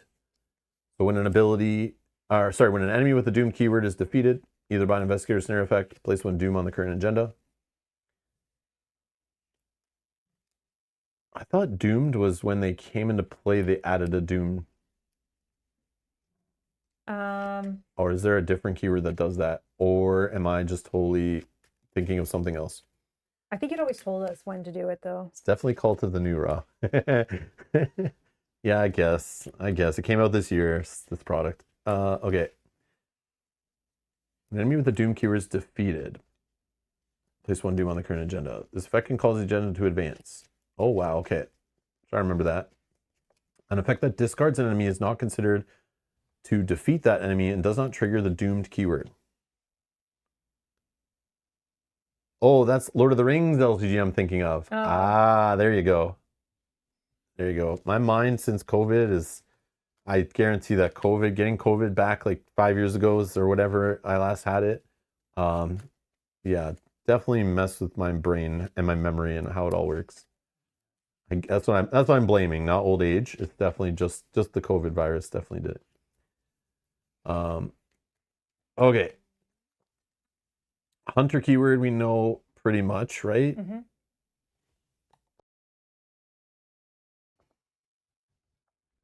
Peril. That's when you have to shut up and deal with the card.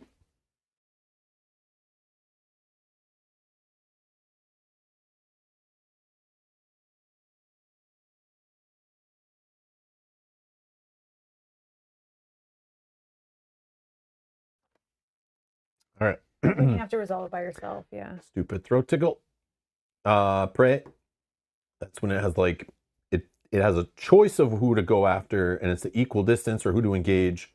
It'll use prey to break the tie, right? Yep. It's that one. Retaliate. That's when you fail a fight test, right? It punches you back. Yep. And surge. Oh, we know surge from all of the cooperative LCGs. Basically, you're going to draw a card after this one. And do not read. Oh my God, don't read. We just have to read these. Yep. And then I think we're good.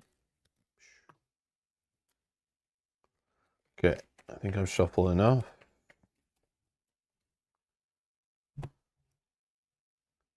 Okay.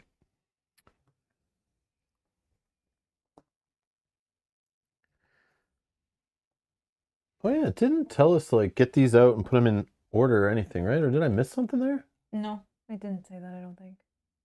That must have been, you know what? Maybe they just think you're going to do the setup from the rule book. Yeah, that's weird.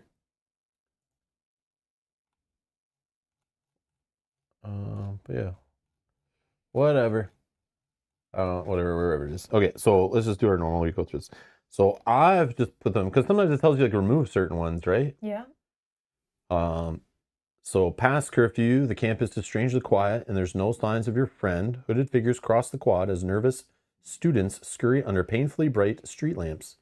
So this is our first agenda, and it has a parlay on it. So you can do this action even if you got enemies all up in your business.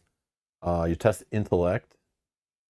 For 2, if you succeed, discard a bystander enemy at your location. Okay, so it looks like a fire is going to break out. We need to save people. Okay.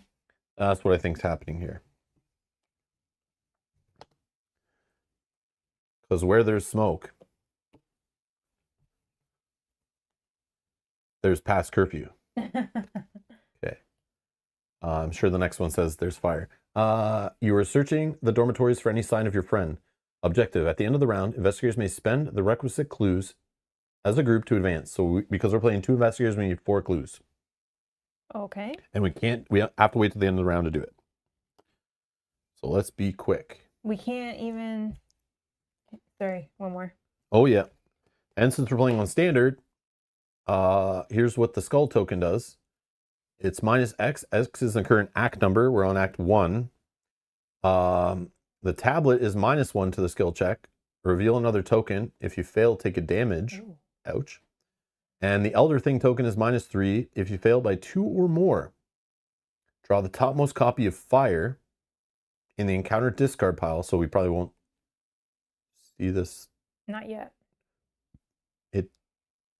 Yeah. Oh, if able. I was going to say, it didn't tell us to put it there yet, right? No. Okay, I see. So eventually it'll be there. So we don't even know how to find new rooms, right? Nope, we got to do this. Okay, so we just got to get the clues here. Yeah, all the clues are here. Remember, this is an intro scenario, so it's like, it's not going to get so complicated probably right off the bat. It's like, here's some clues, get the clues, you know. But who knows? Who's going first? Would you like to go first? Whatever, I'm just going to set up.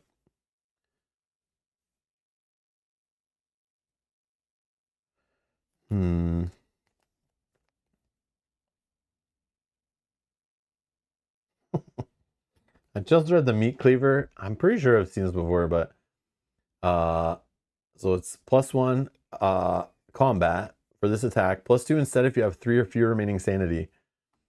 Oh. If this attack defeats an enemy, you may heal a horror. When you trigger the above activate ability, take 1 horror. This attack deals +1 damage. This is crazy. Meat Cleaver is funny. But I'll just play Daniela's wrench for 2. And then I think I'll just play Alexi for 2. I don't know, just get some cards in play, spend my resources. I don't know. And then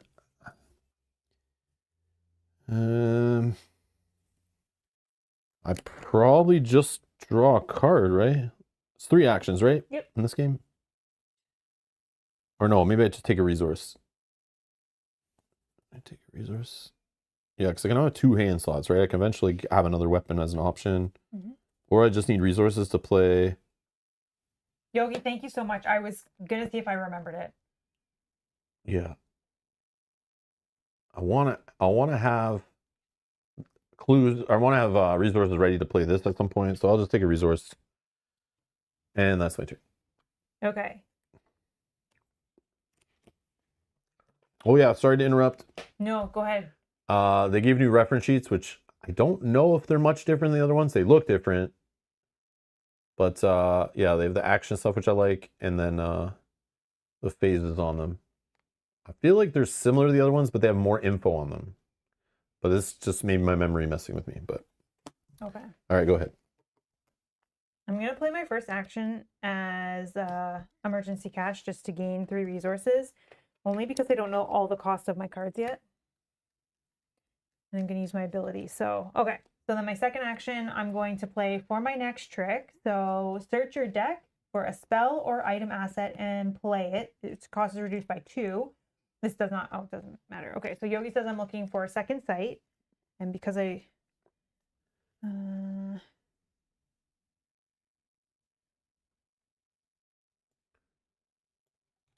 okay. Oh, it just costs 4. Okay, so then I get to play this. I'll shuffle my deck in a second for 2 less. So this costs 2. That's an asset. This has 3 charges on it.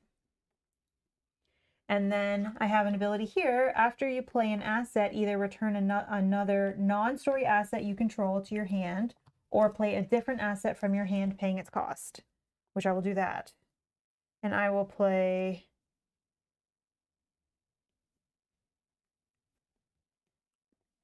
Jim for 4. 1, 2, 3. Jim Culliver. Okay, so that's 2 actions. I know this guy. He has like a character in this game. Yeah, yeah. Haunted Musician. Get +1. Oh, wow. You have 6 now? Yeah, I'm ready. Oh, card draw. Wow. Okay.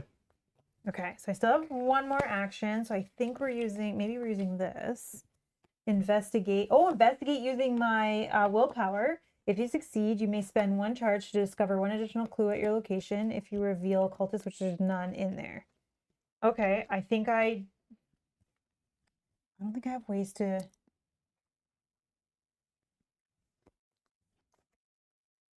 Oh, I can. Oh, okay. I can only spend the charge if I want. Okay, let's investigate as my third action. If I succeed, I may spend a charge. So I don't necessarily need to do it. So my 6 versus 2. This is what I like to hear. Oh gosh, I gotta pull again. No, that's -3. If you fail by 2 or more, draw the topmost copy of fire. Oh, I passed. Okay. Do you want to spend the charge? Is that how that works? Yes, but I don't think I want to yet. Why not? Because I worry that there's going to be higher value. Correct. Yeah, that makes sense. That makes sense. Yeah, where we're like looking at a 4. And this is only round 1, so Yeah. No, I'll stop there. Okay, so that's my 3 actions. But it's just action compression. That'd be awesome. No, I know, but I don't know that we need it right now. We might need it later. Time is ticking. No, I know what you mean. It's yeah. Okay, done. But then someone's gonna come out and steal that asset from me. Can you destroy it or something? I have a second. I have a second asset. Oh, okay. I have another one in my hand. I don't know. Just trolling. We'll see. I got PTSD from this game. All right, now what? That's it. That was their investigation phase completed. All 3 actions. Yeah, I did. Okay, enemies with the hunter and patrol keywords move. Nope. Each ready engaged enemy attacks available. Nope. Reset actions. Flip mini card / prayer token. Oh yeah, we forgot. We forgot to do that. Forgot to turn off our flashlights when we were done our turn. Oh yeah. Off. Okay, now we turn them back on. Ready. All right, we're good. Ready all exhausted cards. Each investigator draws 1 card and gains 1 resource. Broken bottle. Oh my god, look at the art on this one. I have broken bottle too. No, look at this. Oh, yeah. He's been attacked by monsters. He's like pouring liquor on his wounds. Yeah. Nothing's gonna keep you down. Ouch. That's crazy. That's actually good because that's not an ally. So that's just a free 2/2 slot. Yes. That's pretty good. This is for someone who doesn't need friends. They got it all by themselves. That is pretty good. Yep. Okay. What's next? Each investigator checks their hand size. Discard down to 8. We're good. Mythos phase. Place the doom on the agenda. Done. The doom threshold for this one is 3. So we're good.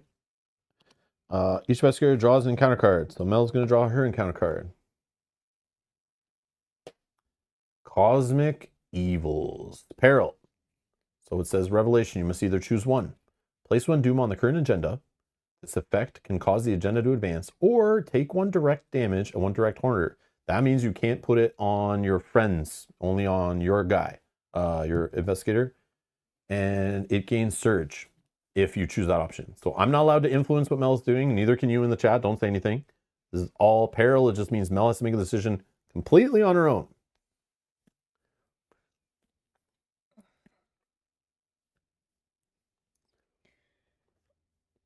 I'm going to put a doom on the agenda. I'm afraid it's third. So not only does Mel choose not to do action compression to get these clues as quick as possible, she is now also speeding up the scenario. Would you have chosen the other one? Mel is the traitor. Would you have chosen Mel is officially the traitor of this scenario. Would you have chosen the bottom? No, I would have chosen action compression and then put the doom on saying like, oh, I've already sped us up so I can slow us down. I'll speed us up next round, maybe. So if we fail, it's all because of Mel's choice right there, just so we all know. Okay. All right, my card is Cantor of Flame. A humanoid cultist has 2 fight, 2 agility, and 2 health. It has retaliate. By flame and blade, in shade and blood, our queen reborn after the flood. Okay, so this guy only hits physical damage here. It's got a little cultist engaged with me. Okay. And then now it is our turn. Yeah. Do you want to go first? Maybe.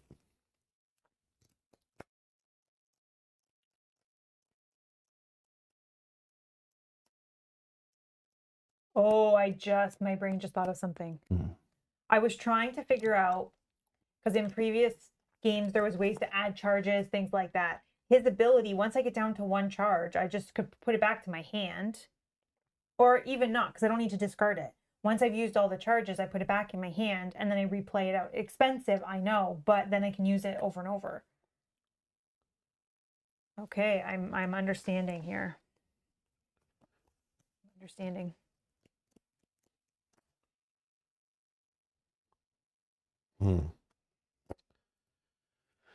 I don't know what to do here. Are you fighting that thing? I could. The only problem is this thing doesn't do damage unless this thing hits me. So I'd have to use like 2 fights on it, which I mean is fine, I guess. Yeah, because I only get the +1 damage if it actually attacked. So but I could fight it for +3. You could do an attack of opportunity. I can do. Oh, I can make it attack me. Yeah. But why? Like, what am I gonna do? Draw a card and let it hit me? Nah, that's just like wasting actions too. Investigate. Yeah, you said dancing the same thing. Investigate to trigger attack of opportunity, then attack 1. It's so weird, but I know like my character's supposed to do this, but it feels so dumb. Like I don't want to do it. But if you use the fast, you can provoke it and put the damage on Alex, and then Alex will heal it at the start of your next turn. Oh yeah, I thought I couldn't do this if it's already engaged with me, but yeah, it makes sense. It's part of it. It's like engages you and makes immediate attack. Okay. Sure.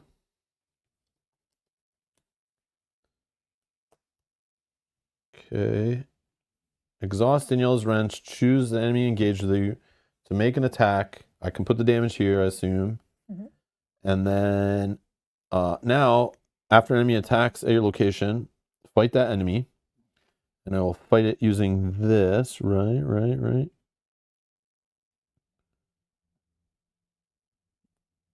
Yeah, fight that enemy or a fight ability on. Yeah, okay. Fight ability on a card. So I'm fighting it for +2. So 7? No. Yeah, +2 on 5. Yeah, 7. So draw me a token. 7 on 2. -1. Okay. So if the enemy attacked you this round, this attack deals +1 damage. So I murder it. Guys, we're on a roll here. I'm going to say it's very weird, like, coming from most core sets, like, just this whole thing, like, this is my main card, and this is what my action wants to do. You can tell they're trying to please existing fans, giving them something, like, a little more complicated and interesting. But again, as a new player trying to play this game for the first time with this core set, versus, like, the basic, like, roll-in stuff from the previous core sets, like, definitely these aren't simple investigators. I don't think. But then you can understand why people, if they don't fully understand the game and how they can break their deck, they would lose. Yes. So I can understand why people are saying it's challenging because they don't understand all the ways they can. Yeah.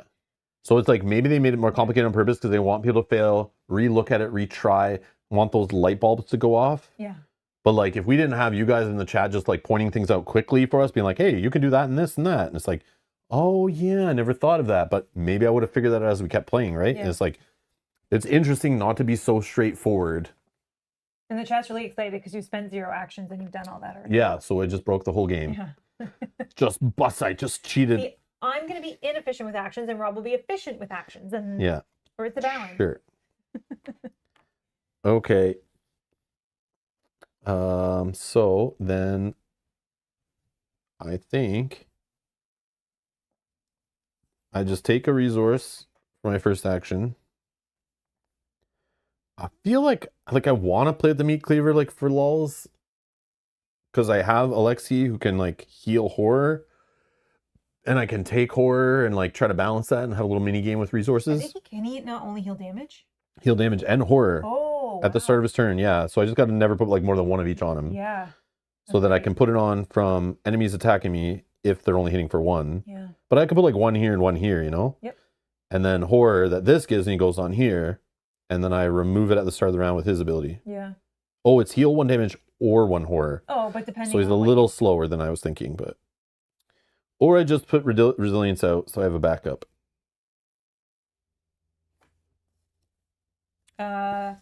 Investigate, Rob, and look what I found. Yeah, I probably should do that. Just get some clues going and stop bitching about Mel not getting clues fast enough. I'll try to get him on my turn. I don't necessarily need to play him. Oh, no, but this is, I play it after I fail a skill test, right? Yeah, he has to fail first. But maybe they're saying you're going to fail. I don't know. So you're just saying, do the test. Do the test. If you fail, worst case, you get the extra clue. Okay, I have the money for it. So I took a resource. I'll do this action of investigating. Okay, you are 2v2. I wouldn't throw in. Yeah, 2v2. Yeah, I'm not gonna. This is the only card I can throw in first. Oh. I'm so good. Let me just gather a clue. I guess you could try one more time. This game is too easy. I don't know what you guys are talking about. Yeah. I'm the fighter and I'm gathering clues. Expert. Yeah, we should have played on expert. This is too easy. Yeah, wait till the boss monster's facing us down and I can't even pass the fight test to save my ass. Guys, I did see that the boss had 10 health, so it's like 5 health per Well, player. I'm gonna save Vicious Blow then for a long time in my hand. Okay. Try to just. Rob's so good he fails at failing. I know, right? Yeah. That was my bad. I pulled the wrong. Shut the hell up. But shouldn't I just save this for like when we have a high shroud, you know? Same thing I yeah, it's like I figured out that I can replay it. Exactly. Nothing can go wrong now. But even if you pass and you get, I guess, what would your other option be for your last action? I would just like gain another resource probably, just to build up so I can like just slam cards. I can try to get those 2 clues. Worst case, I can use this. So if you'd like to do that. Do you have other cards you want to play though for actions and stuff? Not necessarily, because I can play 2 cards at once and these would cost me 4. So I'd rather just try to get that and maybe I... Yeah, no, go ahead. You do it. Yeah, I'm just going to gain a resource. Since I haven't seen my resource gathering cards, I'm just going to take money since it seems like she needs it, but go ahead. I'm going to investigate using this card. So 6 versus 2. -1. Success. I don't even want to. I don't even want to use the charge. I want to save, I think. That's fine. Action 2. Same thing. -3. I was 6 versus 2. Yes, I'm good. Sorry. Yeah. Nicholas, I probably should have played Meat Cleaver so that I have it in play before a monster jumps on me that I need to like do more to attack, but I think I don't know. I think I just actually take a resource. I don't need to play either of these cards yet. Yeah, it makes sense. I take a resource. Especially if I do want to bounce this back to my hand later. Okay, so no enemy stuff. Oh, I didn't flip my flashlight when I was done. Yeah, same. But whatever. Flip it back. Ready all exhausted cards. Draw a card, gain a resource. I drew hand crank flashlight. Oh, no way. So does it say clear all your resources? Yeah. At least it doesn't say clear all cash tokens off of cards or whatever, charges. Right after I did and said I forgot you're the one that had this. So yeah, you shouldn't be just collecting resources. Like you should be spending them until this comes out. Yeah, but now it's gone. Okay. So you just wasted even more actions. Wow. I'm so sorry. Oh wait, we have to do this when at the end of our round. The round, we're not there, We're yet. not there yet. So you drew a card and gain a resource. Now I gain a resource after I drew that card that lost. Oh, I already gained the resource, I think. Did I? Somebody will tell you. No, I don't think I did. I drew the card. For sure I drew the card. Did Rob gain the resource? I think you didn't because we saw this and then you took it from me right away. Okay. So I think we're good. I think I should be at 5, but I could be wrong. Okay, and then next is check our hand size. We're good. Yep. Okay, so end of the round is now. So objective, at the end of the round, investigators may spend the requisite clues to advance as a group. So we need to spend 4. Okay. And now we're going to advance our act. There is fire. Whoa, who knew? You find your friend's satchel scorched with a stylized emblem of an open palm. Wherever your friend is, you imagine they didn't go willingly. As you turn to leave, you are confronted by a masked figure wreathed in flame. As the room erupts into flames around you, they let out a chilling wail. Discard each enemy in play. Put the set-aside dormitories and Miskatonic quad locations into play. Dormitories. Derby Hall. Recently renovated, the dormitories boast some of the best modern conveniences, including air conditioning, flush toilets, and a communal icebox. Flush toilets. So I don't know which side this will go on or wherever, but we'll figure it out once the connections all start happening. Unless it tells us. And this is the Miskatonic Quad. The quad is central crossroads of Miskatonic University, which is going to connect to like 100 different things. So we're going to put it like in the middle. This is dormitory. These two go together. And that one, this connects, these connect to each other. Okay.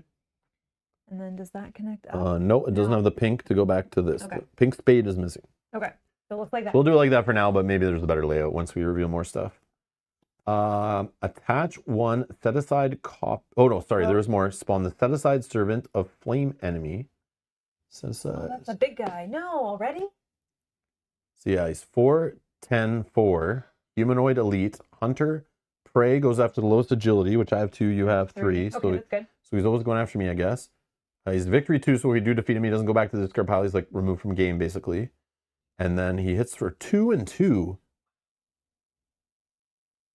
Have to exhaust him, maybe. Okay. Wow. So he goes to dormitories. Okay. Attach one set aside copy of Fire to your friend's room.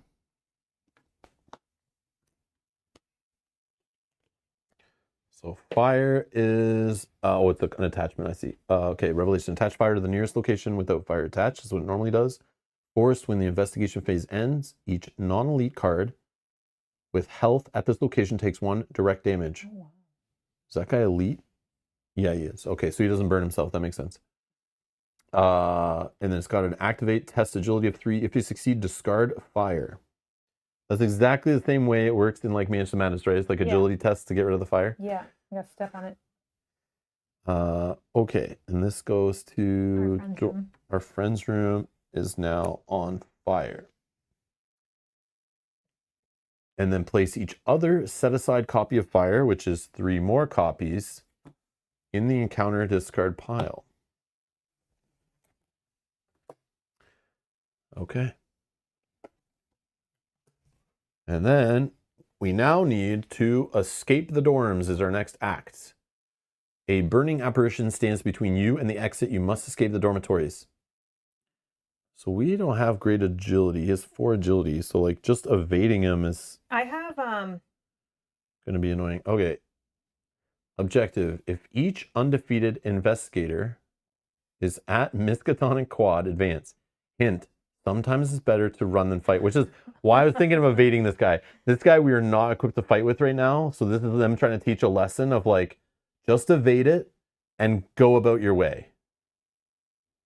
That's what they're trying to teach here. Yeah. I believe. Okay. And I think what probably happens is like what I usually do. I'm like, I want to fight everything in this game and kill it all and get in the victory pile or discard pile, murder everything. And I think that's not how this game is supposed to be played always. And especially with certain investigators, you shouldn't play that way. But yeah, I think they're trying to teach a lesson here. Is like, this guy hits for 2 and 2, which is bananas. I feel like by even like the most hardest late game scenarios is insane. And they put it on literally like the first substantial enemy in the core set. So they're trying to teach you here, like, evading is an option. We just don't have the best characters for it. Definitely not. But yeah, I don't even have an evade symbols on my any of my cards to throw into the skill test either. Oh, I have a question mark there, but it's in play. That's too bad. Okay, what's next? We're going to place a doom on the agenda, which will then cause the agenda to advance. Oh, I get it now. Yeah, you can pull him over there. We're supposed to pull him here. He'll engage one of us. That person evades, and then we move, and go. Yeah, I have a plan for that. But this costs an action to do anyway. Never mind. Yeah, I have an action for that. I just removed that. I just put a 3rd one on there. So this is advancing. Oh, this is advancing as well? Yeah. So path curfew is advancing. Smoke on the wind. The wind carries the scent of smoke from across campus. A plume of flame arises from a nearby building. In player order, so that's starting with the lead investigator. Each investigator tests willpower for 3. Each investigator who fails takes a horror. Okay. I'm not going to put anything in. I have 6. Nice. I'm up 3 right now. Uh-oh. -1, reveal another token. I'm up 2. 0. Success. Okay. What about you? I'm testing 3 on 3. I'm not going to put any cards in. -1, reveal another token. So if I fail, I take a damage. -1. So I fail, I have to take a damage. I'll take it. It's a horror, wasn't it? Oh, I'm doing this part. Oh, sorry. So you revealed another token if I Yeah. fail to take a damage. And then I have to take a horror, which I will put on Alexei. And that's, what was that doing all that? Oh, this. So I got to look at the next agenda. Lit up. The sky glows a faint orange as the flames spread. So there's the parlay again. Test intellect 2. If you succeed, discard a bystander enemy at your location.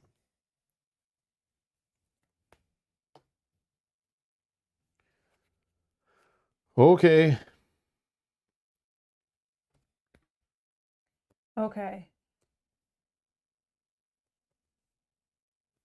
Do you have skill cards in your hand that can help you get like exhaust this guy? No, but I have a Or card. evade him? I have a card that if he was there exhausted, oh, it wouldn't even matter. I have this card. Oh, I know. Sorry, we have to do encounter cards. Yeah, we'll get there. If this test is successful by 2 or more, the performing investigator may disengage from each enemy and move to a revealed connected location. Yeah, but the problem is he'd have to be pulled here. This would have to be revealed for me to be able to move there. I don't know that I would even pass by 2 because right now I'd still be under. I'd be 4 on 4. What do you mean revealed to move there? When you move there, it gets revealed. Because it says move to a revealed connecting location. Yeah, I get it. Have to be that's sucky. Yeah. Okay. So Doom on the agenda, flip that. Yep. Now we draw a card. We read all that stuff? Yeah. Yeah. Okay. Your card is Mutated. Revelation. Test willpower 2. This test gets +2 difficulty if there's an enemy at your location. So it doesn't. Okay, I'm not putting anything If you fail, you must either take 2 damage or each investigator at your location takes a horror. Okay. Wow. Not by 4. There's some rough cards in here, man. Okay, you're good. My card is Extraplanar Visions. Power. Revelation. Test willpower or intellect of X, where X is the number of cards in my hand. I'm holding 5 cards, man. Oh my god. If I fail, take 1 damage and discard 1 card at random from your hand. Oh wow. This? Okay. This is crushing. They are not messing around. This is not the stuff I expect literally on like your first scenario ever of a game. Okay, I will test. It doesn't matter. Willpower. Hold on. No, yeah. If you put a card in, then it's 1 less card. You're testing against? No, I think I've set the number and it doesn't, like, I don't think it's dynamic, but go ahead. Fail me. I don't think there's any way I can pass. Oh, well. So we drew our first auto fail. Sweet. So I got 0. So I failed to take a damage. Put on Daniela. And then we will discard a card at random. Oh, it is dynamic? Oh, okay. Oh, vicious blow. That's rough. Oh, that's terrible. That's rough. This is why you play cards. Like, I shouldn't have been holding Meat Cleaver. I should have just played it. So I had less cards in hand. And it's it's something that I don't want to have discarded. Hold on. Well, by 2 or less I had to fail by. No, I failed by like 5. Okay. But I also didn't want to reduce the odds of what card gets discarded in my hand. Like, I want to keep like Meat Cleaver. And now that I see him taking lots of damage, it's like Resilience probably is a good card to get in play ASAP. Okay, that's us. Who's going first? What do we do here? If I move, my evade would be 4 on 4. You don't have anything that exhausts him when you attack or anything, right? I don't think so, no.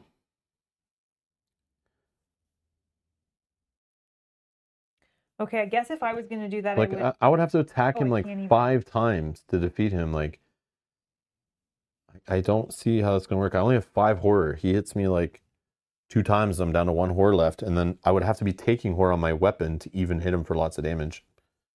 And I just lost my vicious blow, which could have shortened that attacks. Yeah. Maybe, not really. I don't know. All right, I could just go first. Somebody needed to save up, wild card or like agility symbols in their hand just to do like a agility test. Like, probably you with a 3, and you go you go to 5 or 6 on it, and you pass, and then you exhaust him, and then we just like go. Because he's a hunter, so he'd be only moving one location at a time too. So if we were to like, get away from him, and he wouldn't move because he'd be exhausted after being evaded, right? He doesn't move during the little hunter movement thing, right? When he's exhausted. Right. So yeah, then we'd be like way ahead. All right. Well, I could move in there. Worst case, I can take 1 hit from him. That's fine. You could even fight him when he's engaged with me. I'm just debating if I draw a card in hopes that I get something that I can, because my third action will be wasted. So I need to do something before I leave. You could discard, if we're stuck here, we're taking 1 direct damage. I'm going to move and let him hit me worst case. He'll engage you when you go there. Yeah. But I mean, there are +1s in the bag, so you could do a test. I think that happens right if I fail. No, unless he had the alert keyword. Unless I get punished by this, which maybe is fine. Okay, I'll just move. I'll move. Or do you want to pull him here? No, because then I don't want to be stuck here. I'd rather be stuck here without the fire. Oh yeah, because if you pull him here, he'll engage. And then me moving would be an attack of opportunity. Choose an enemy at your connected location. That enemy moves to this location, engages you. Oh, okay. Yeah, so I'd rather this action does not provoke. Okay, I see. All right, so I'm gonna move here. He's going to engage. That was action 1. I haven't gone yet. On my turn, I'll do this. But yeah, I haven't gone yet. Thank you for the reminder, though. Mel is going first. Yeah. So this is the dormitories. It's gonna have 3 shroud, 2 clues, and it has an action on it to heal 1 damage and 1 horror. Okay. Well, that makes more sense with an enemy running around slapping for 2 and 2. All right, so that was 1 action. My second action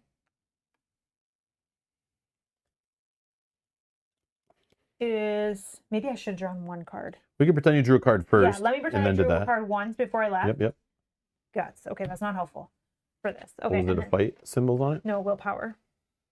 Oh yeah, normally, this is another thing I forgot to mention in this playthrough. For anyone new watching for the first time ever, because we play on camera and we're playing like along with you guys and we want everything to be seen so people are like learning and stuff, we play with full open knowledge pretty much. Like I'm not looking at every card in Mel's hand all the time, but we're not following the normal rules that you're supposed to kind of play with your cards hidden, never give full information. We're just playing with it all open because we're like playing on camera. Like we want everything to be seen, kind of whatever. So just so you know, like we're playing that way, but that's not the intended way the designers want you to play the game.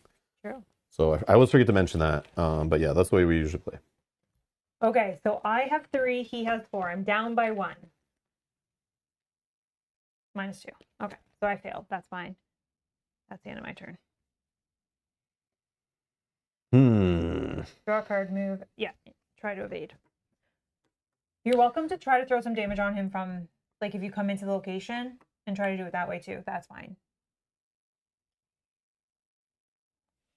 Throw some damage on him. Okay, so start my turn. Alexi's going to heal horror.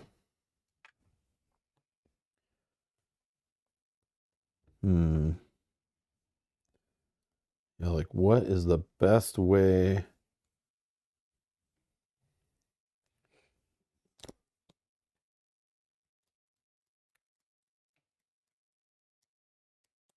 Or you just do this. Okay, if I'm going to do that action, then I should heal a damage from Alexi first, because that heals 1 damage and 1 horror. I'm just debating before I go there. I guess I can still move there because I'm not engaged with them right now. So that's 1 action.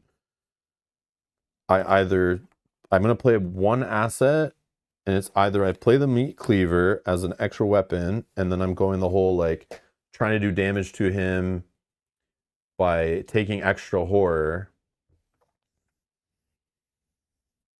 But healing the horror is not going to happen because it only happens when I defeat an enemy. So it's like, to do the extra damage, I literally have to take like 5 horror over the course of fighting that guy, and if I fail any, he attacks me back. Like, I'm not supposed to attack this guy. I know, but I was just thinking if we do throw some damage on him until we get the ability to evade him. Heal only works on your face. No, is that the way it works, Dan? I'm not allowed to heal these guys if I'm healing. Can't heal an asset unless a card. Oh, okay. I get it. I see what you're saying. So Alexi, I'll have him heal a horde then, because he can heal himself, and then. Or yeah, it's up to you. You don't have to do. Yeah. So if I went there, I would heal only damage, so I wouldn't get the horde healed. Yeah. I see. Okay. Thank you, guys.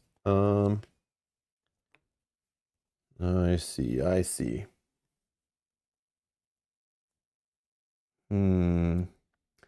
I don't know the best way. I wish I just had a way to just get by this guy. And we both need to be there, right? Yeah. Each undefeated investigator. But I could technically move there. But so he's going to attack you now, and then he'll attack you on attack of opportunity? I mean, I can take that much damage. It just says we have to be there. I don't think that it's going to be over. True.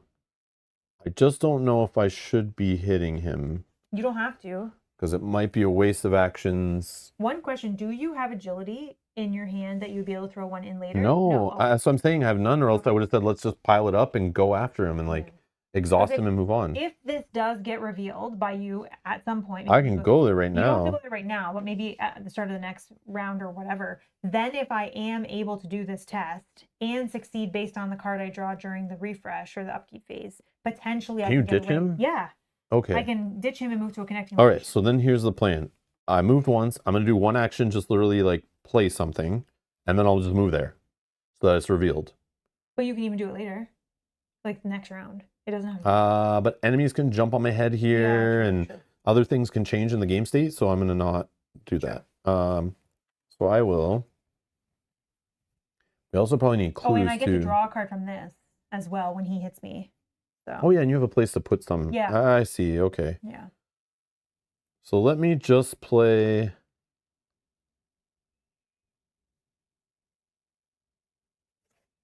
No, I'm going to play Resilience. Does not take up a slot of any kind, right? Yeah, that's a good card. So yeah, let me just play Resilience for 3. I know I'll probably lose the Meat Cleaver and I'll be sad, but maybe not. We'll see. And then I just move here. So during your turn, this is like a little free action. During your turn, if there are exactly 1 or 2 investigators in the game, move to a connecting location. Oh, I guess if you had to move back? Because the center location is easy to get around from. And it has no clues on it. Shroud of 1.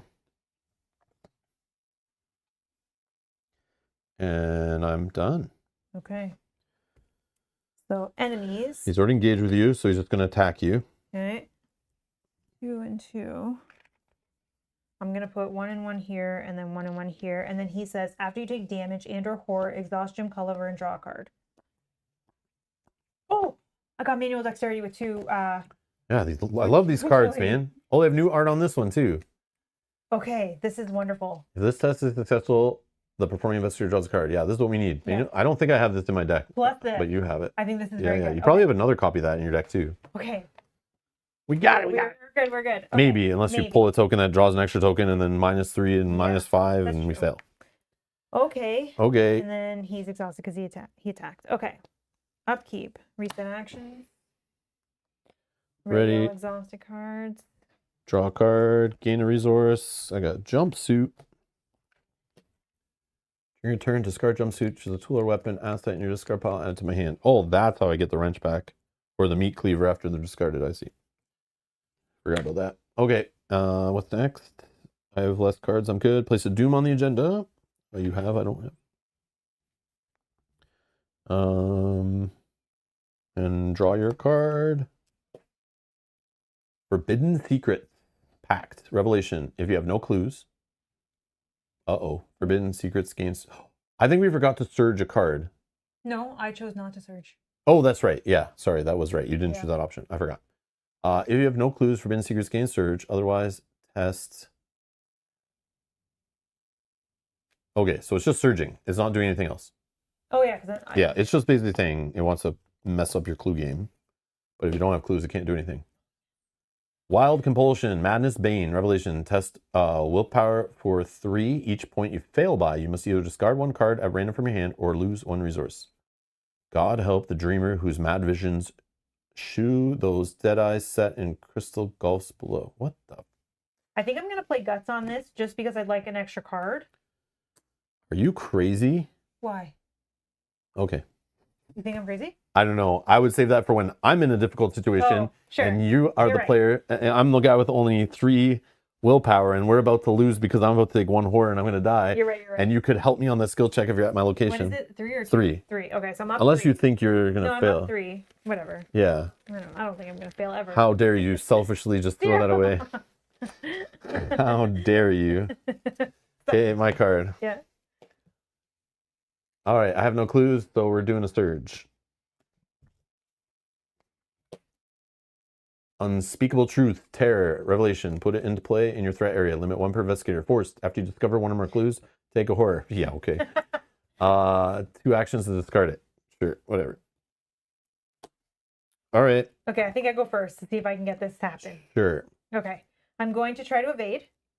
3 versus 4. I'm going to play manual dexterity, so I am 3, 4, 5.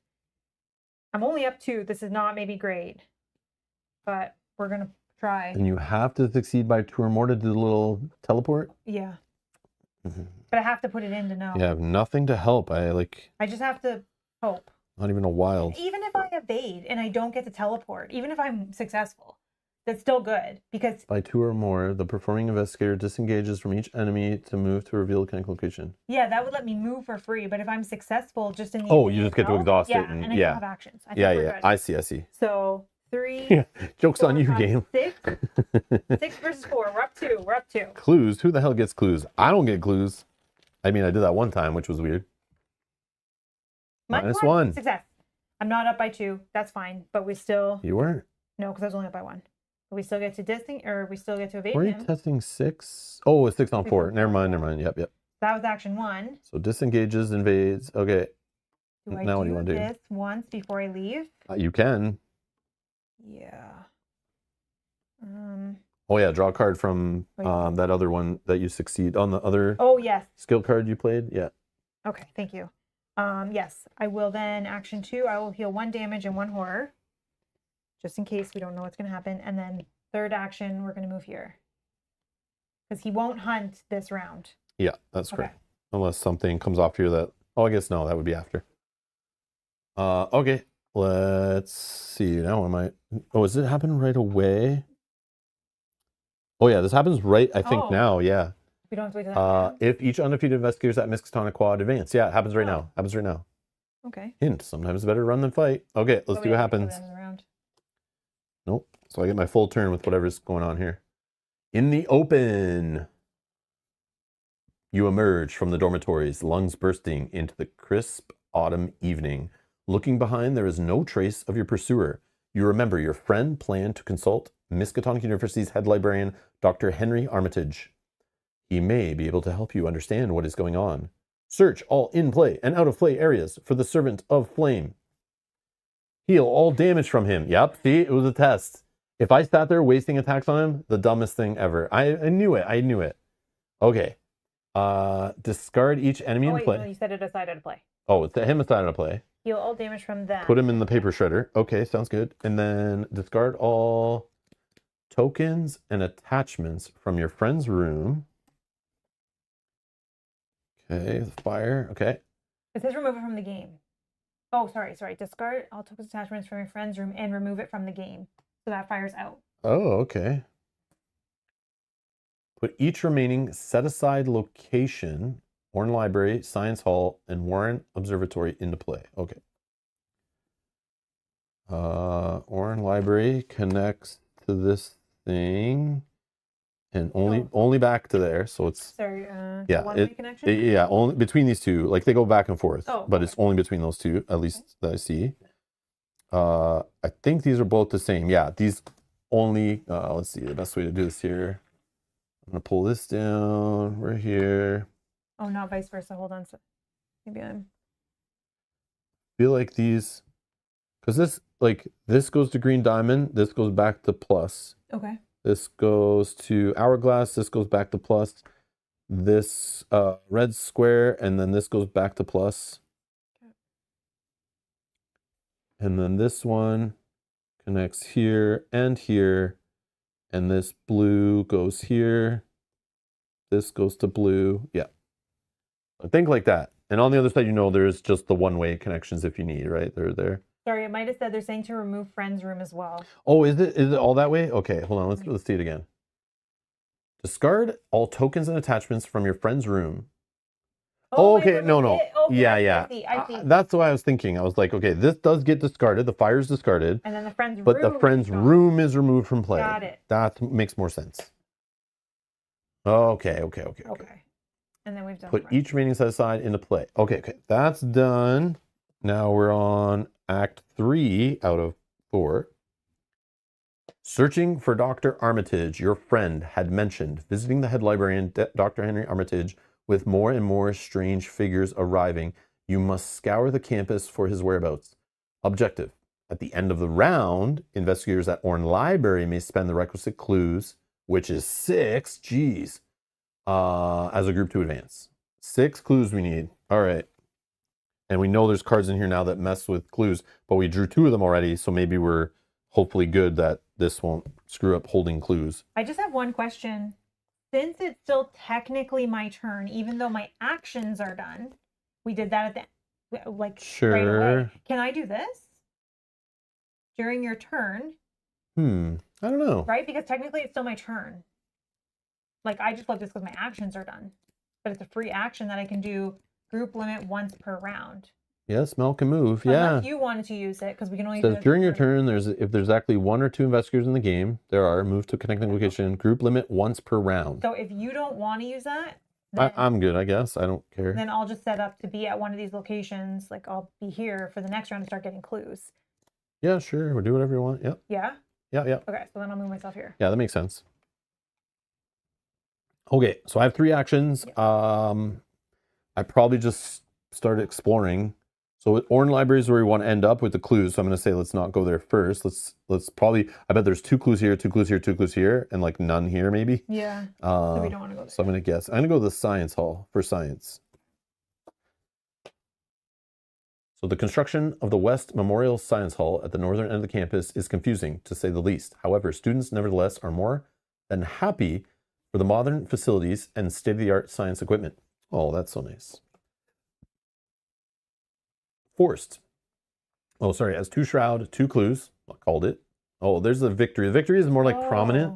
I noticed they've like changed the templating to add like a little victory. I guess people maybe missed it or something, so they like highlighted a bit more, which I like it. It looks more clean. Forced. After you discover 1 or more clues at Science Hall, choose and discard 1 card from your hand. Oh, you have a thing about the clues. You don't want to get clues yet. Why not? Because you have to take... Oh, yeah. Or it's waste 2 actions to get rid of it. Oh, I'm not coming here to get clues, but it does seem like I might be able to. It's only 2. Yeah. And if I fail, I can just use this. True. So like I'll try to get clues for us, but yeah, now I got to waste 2 actions just to get rid of a stupid card I was going to completely ignore for the rest of the game. Or I just take the horror. Did you heal Alexi or? Was that this round? Did I? Just started right. I just started again, right? Yeah. So I'll just heal this. Yeah. Sorry. Okay. Yeah, I couldn't remember if it was this round or last round I did. Okay. So yeah, so put 2 clues on that bad boy. I am here. Discard 1 card from my hand. Yeah, probably be okay with that. Okay.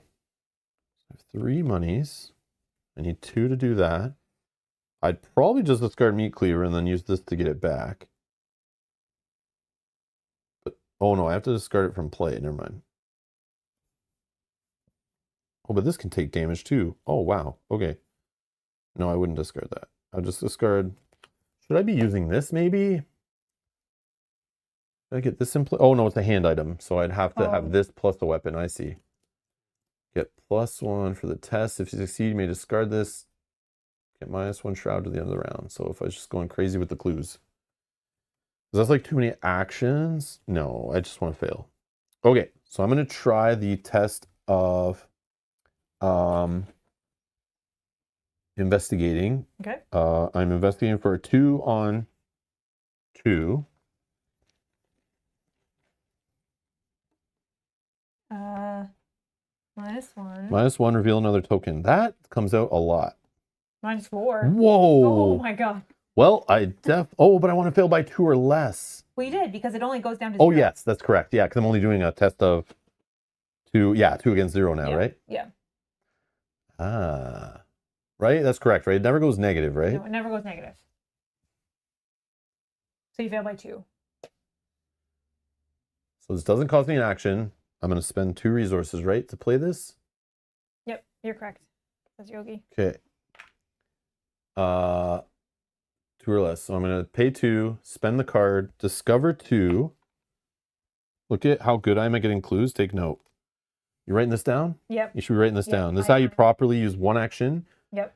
to get multiple clues while even failing. Like, this is how you're supposed That's to okay. play. I took care of that big Okay. fire guy. And then because I'm stupid and I should have done this first, probably. Oh no, I moved already on the turn, right? Yeah. So yeah, I don't have enough actions. Unless we want, because I forgot you had that. You could have taken the free move. I'll say where I was. No. Because I'm okay doing this because I have a dude that heals. Okay, but I can use it next time because I would just be here and move for free. I don't care. Okay. So after I discover one more clues, I must take a horror. And I'm going to put that horror right here.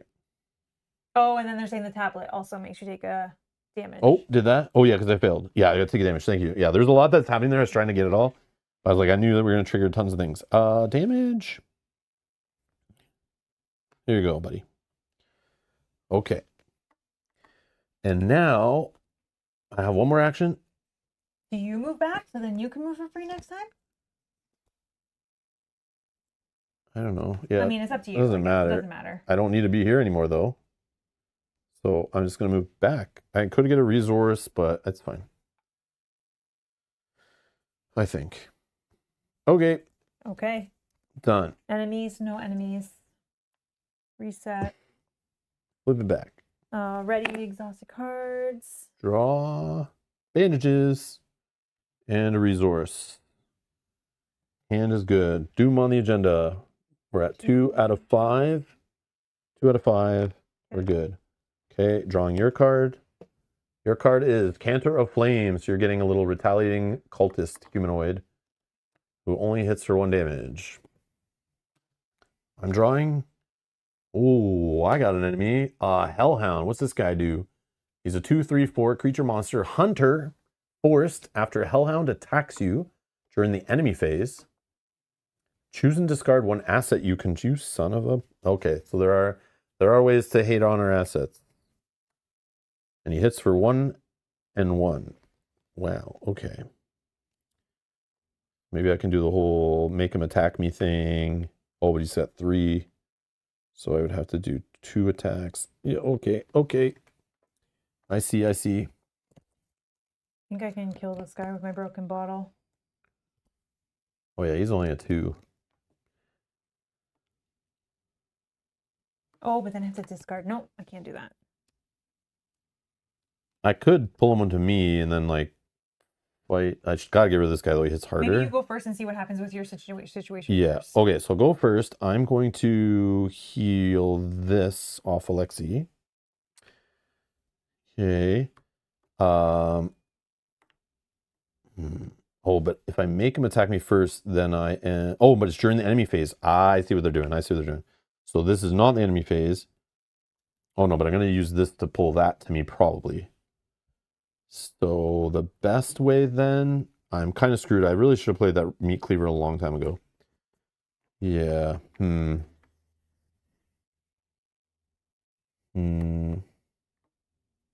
So I basically have to attack it.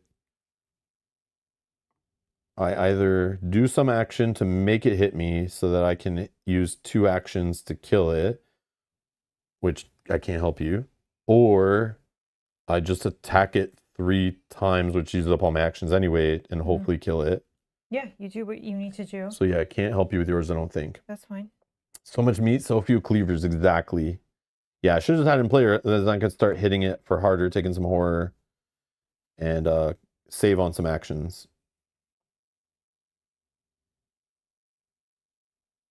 Yeah, but it's okay. All right. So Doesn't retaliate. Yeah, I just don't know.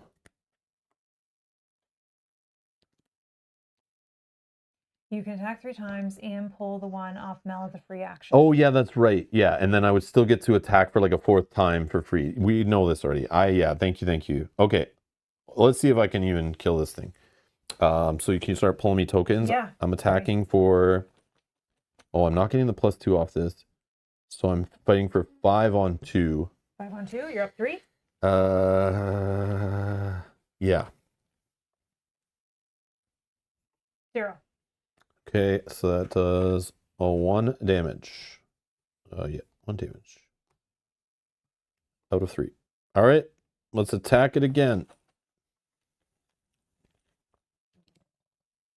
0. Whoa. 2 damage. It's fast move required, fast engagement. Oh, yeah. Okay, yeah, I'll do it after. It's the same thing I did in like that first enemy in the game that we did. Okay. Again, same thing? Yep, same thing. Skull is minus the current act number, which is 3. That's fine. 5 on 2, we're good. You're good, yeah. Equal, right? Equals fine. So this guy takes a 3rd damage, and he is murdered. Okay. And now I'll do a little free action. I'm going to exhaust this wrench to choose an enemy at my location. Oh, it's not my location. I'm not with you. So I could do the free move here. Oh, yeah. Free move off this. Once per group, limit per round. Oh, now I'm at the same location. And now we're at the same location. So I exhaust this, pull. Okay, and now I get to do... it attacks me for 1 damage. How dare you. Put that there. And then because it attacked me, I'm going to do the fight off of this, and I'll get +1 damage. So this one's 7 on 2. -4. 7 on 2. You're good. Yep, we're good. So I do 2 damage because it attacked me this round, and I murder it. Thank you. Thank you. Beautiful. Okay. Beautiful. Thank you. Thank you for the help, guys. We appreciate it. The fight would be a 4th action, though. Is it, though? No, don't you get a free one?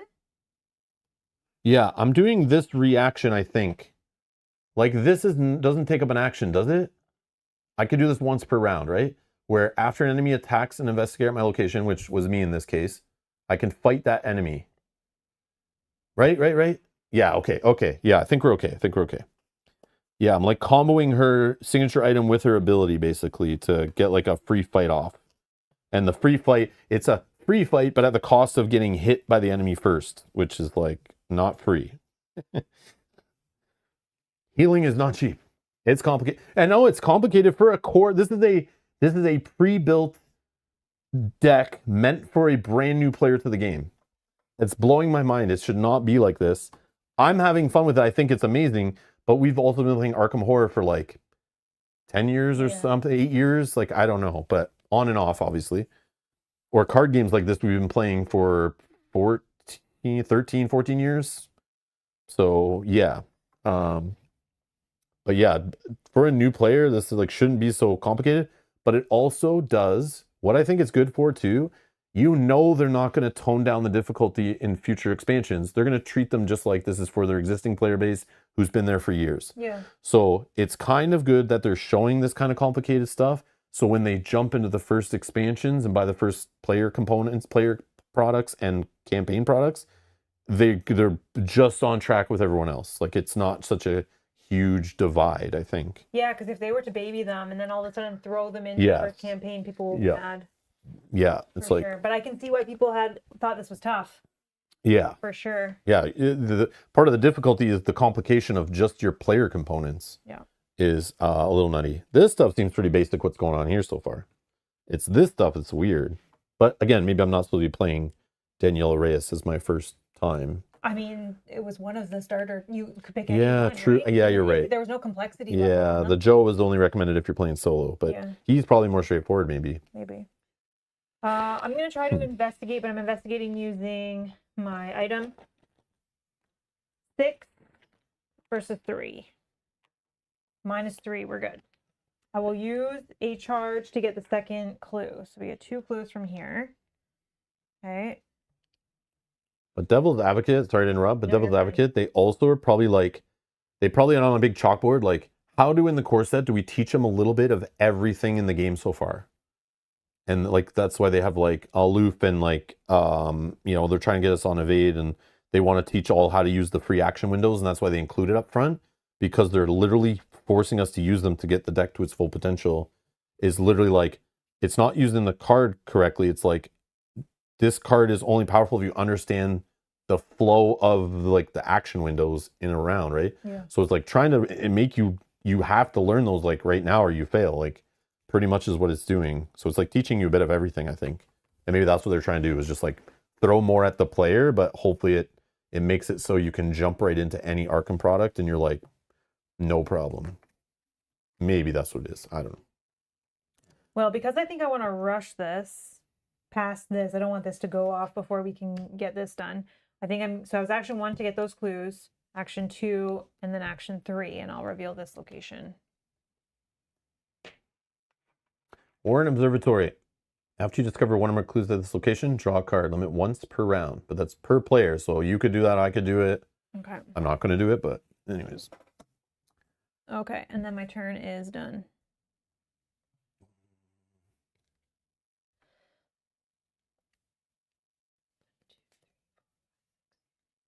Okay.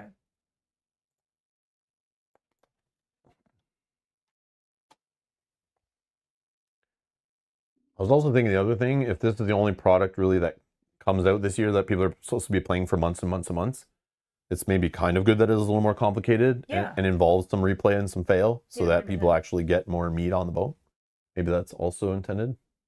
It's not meant to just play it one time and throw it away and move on. It's like meant to like play this until you feel comfortable with the game. That could be another intention. So I just see like Spanner and Stefan talking in the chat there, I think. Just there's some questions I think about, and for anyone watching later too, to be helpful, is the whole idea of the investigator phase. Like, so I think it's the whole idea that we are going through like doing our turn. Oh, so I have unlimited action windows until the next turn begins. Yeah. So like it's like player window to do whatever the hell they want with free little squiggly. We call them free actions. I don't remember what they're exactly, fast actions or something. I forget what they're exactly the technical term is. But the little squiggly line stuff that doesn't cost you an action, but it's like an action. So it's like investigator phase begins. You have an open window to do as many of those as you want. And then investigator turn begins. You have another window to do as many as you want. An investigator takes one action.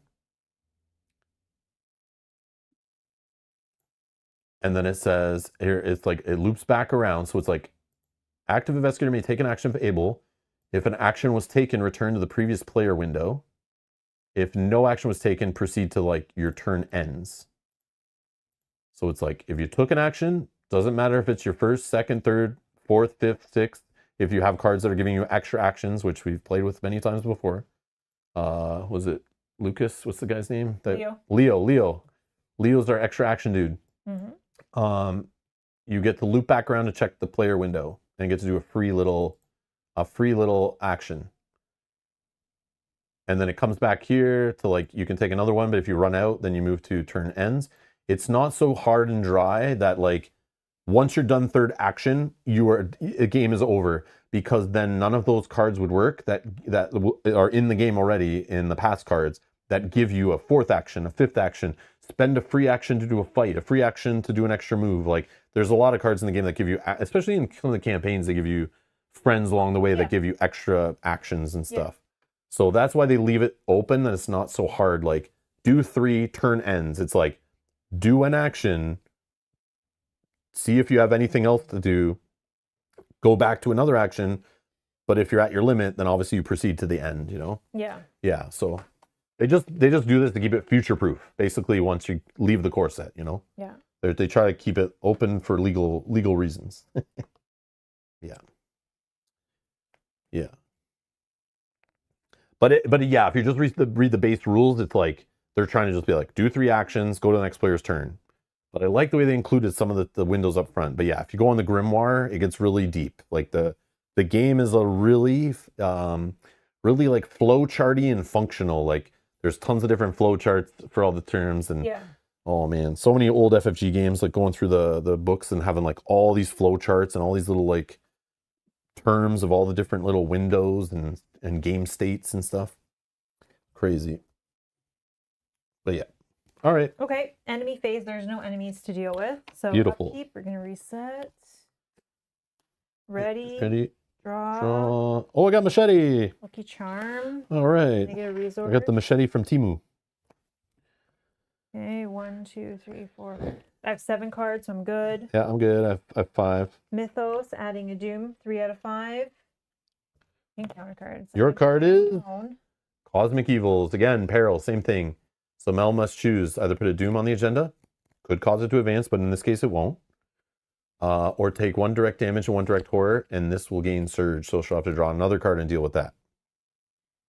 Your choice, Mel. I cannot influence it. I'm gonna put a doom on the agenda. And I'm going to try to get these clues. What the hell, man? No, I'm just kidding. That's fine. If I get it at the end of the round, we'll advance this before this will trigger, which is all I really wanted. So that's good. Unless Rob gets the same card. Oh no, noxious smoke. Hazard, revelation, test willpower or agility for 3. Take 1 damage for each point you fail by. Get the hell out of here. Maybe I should have stayed with you.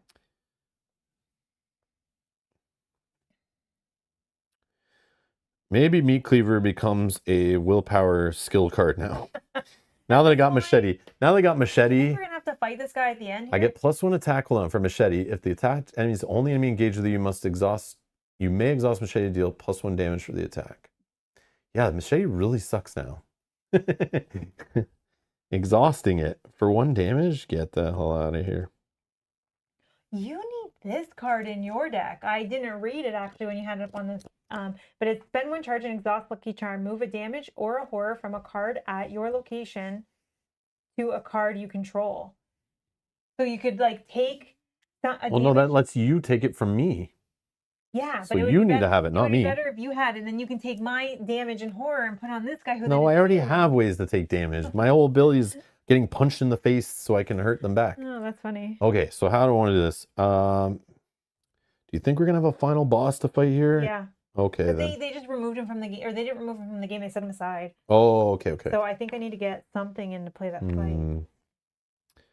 Okay, I will just test willpower. So 3 on 3. 3 on 3. -1. Sorry. So yeah, sorry. Fail by 1, so take 1 damage. Let's just put it here. And can you give me a 3 actually? Yep. I'll just. I like these 3s are bigger. These 3s and they had those in the last course that I'm pretty they sure. were smaller. Oh, were they? They were the same size as the regular damage, which was 3 on them. I think. I don't remember that. They just look bigger to me. Okay. Do I have bandages? Okay. So that's done.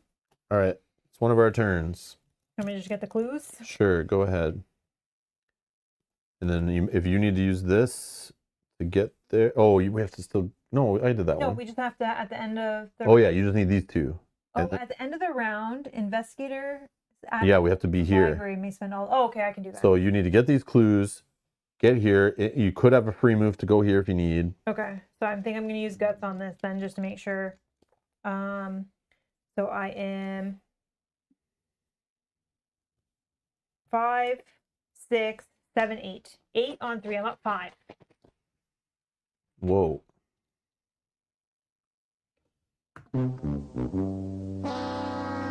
You failed. Okay, I failed. 0. So we try again. Yes, and now use this if you need to get both in like one I action. going to either way. Oh, okay.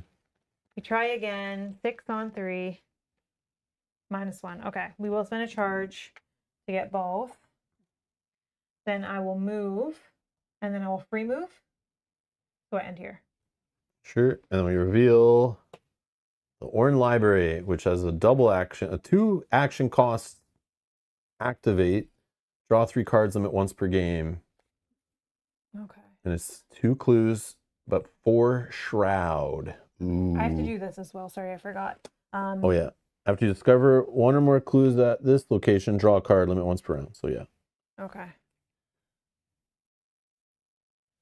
Oh, this is exactly what I want for where I am. Place a doom on a player card you control, then discover one clue at your location and a clue at another reveal location. But to get those higher shrouded clues. Yeah, but only gets you one off that. Yeah. And we don't have another one revealed, so it's kind of like not full. So you're done? Oh, yeah. Sorry. Thanks, Yogi. Oh, yeah. Spend those charges. No, I put the clues here when I spent the charge instead. I see. On my investigator. Yeah, thank you. Okay. My turn. Yeah, I'm done. Okay, I'm going to play Meat Cleaver before I lose it and probably never use it. Okay.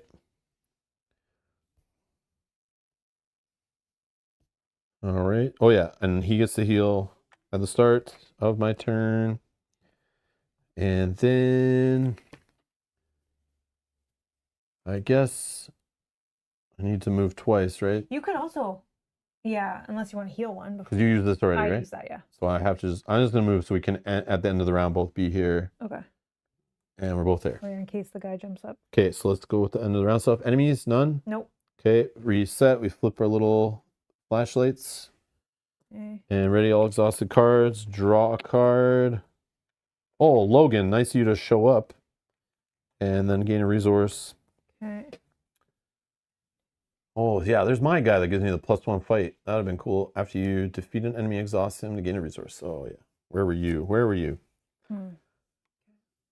All right, and then I have 5 cards in hand. Place a doom on the agenda. Oh, no, end of round first. End of round is this. So at the end of the round, investigators at the Orn Library may spend the requisite number of clues. So I'll spend 2, you spend 4. Oh, yeah, you need to be there. I forgot. No, I don't need to be there. I thought this said we need to be there. End of the round, investigators at the library. No, you didn't need to be at the... No, I think you can you not spend clues off of me? Isn't that how this game works? Because I feel like many times we've not been together. Yeah, but if it says as a group, I think we can. Oh. No, I bet. Maybe. We'll see what the chat says, but I'm pretty sure I don't need to be there, and you could just spend clues even off of my investigator. I think they word it differently depending. This one we do. Okay, that makes sense. So. Okay. So we were both there. Okay, so sometimes you don't need to, but this in case we do. Okay. As long as you're there. Oh, perfect. Okay. The Servant Unleashed. You find Dr. Armitage barricaded in one of Orn Library's lecture halls. Some on campus have been acting strange lately, your friend among them, but all that can wait. We must confront your pursuer and stop them before the entire campus burns. Dr. Armitage says, but to set aside Dr. Henry Armitage's story asset into play under any investigator's control, he does not take up an ally slot during this scenario, but normally he does. He's the head librarian. He's an ally, Miskatonic. You get +1 willpower and +1 intellect. So if you're the clue gatherer, you take this, and I guess all your stuff works on willpower. So you should probably take this, but if I'm the ability, so I'm a little weak. But the first action performed each round does not provoke attacks of opportunity. I like this if you have to play something, but you want attack of opportunity sometimes, right? So maybe. No, this is for you, I think. For me? Okay. Yeah, this is for you. So you can get an enemy engaged with you. You have a place to put the damage and horror if it's attacking you. You can use these 2 things to do your ways of gathering clues, and you don't get hit for doing that. So yeah, this is for you, I think. I have a spell that is a fight spell, which I will play once we have all the clues we need. Okay. Mike says that's a reprint. Okay, I believe you. What is? The art looks different, maybe, right? But yeah, Dr. Henry Armitage, we've seen him before. I remember the name. Yeah, we've definitely seen him before. Okay. Put the set aside Servant of the Flame enemy into play, at Miskatonic Quad. So our buddy is back. Okay, Miskatonic Quad, so dead center.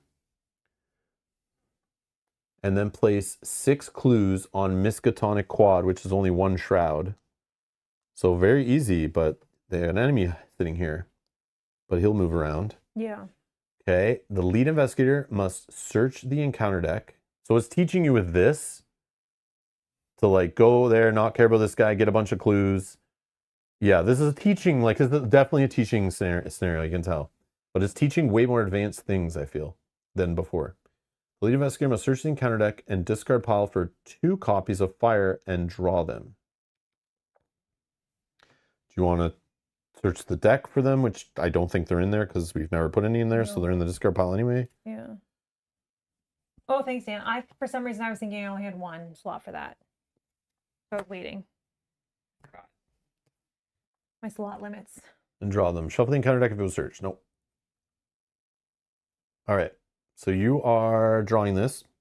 You're attaching it to the nearest location without fire. Which is ours. So the library is on fire. Then you're drawing this one. Attached to the nearest location without fire, which is the quad. Yeah, I see what they're doing here. Okay. And that's done. Now our final act. We're on the final act already? Yeah. Wow, okay. And we still have a couple agendas to go, so Well, that's this one's good. been advanced. Oh, no. Doom on it, so. Oh, no. Okay, so let's see here. We got Blaze of Glory. Your fiery nemesis can't be allowed to hurt more innocents. With Dr. Armitage's help, perhaps you can stop them. So as a free action, you can spend 2 clues as a group and deal 2 damage to an enemy at your location. So they're letting the clue gatherer do damage to the enemy, which is cool. So between my attacks and your clue throwing, if you throw those clue tokens directly in his mouth when it's open, he might choke, or you can hit him in the eyes. We can damage him that way. And if we don't think it's going good and we don't want to get out of here alive, we can resign for an action. And you can do this even if you're engaged with an enemy. You flee the burning campus. This does not provoke attacks, so it reminds us. And then objective, if the Servant of Flame is defeated, advance. Yeah, we're not resigning early. We could if it's going bad and we just want to live and move on with the campaign and not have to pick a different investigator to go forward. Yeah, I have some things I have to get into play then. 1, 2, 3, 5. Fire! Because I also have my Cloak of Resistance, so then when horror is placed on exhausted, deal 1 damage to an enemy at your location. It's okay, that could help. Cosmic Flame. I'm reading all these card names wrong, sorry. That can deal damage with my willpower. I have a broken bottle, but I don't think that's helpful. Okay. That was the end of our turn. So now we're placing a doom here. That's going to make this 5. So that's going to advance.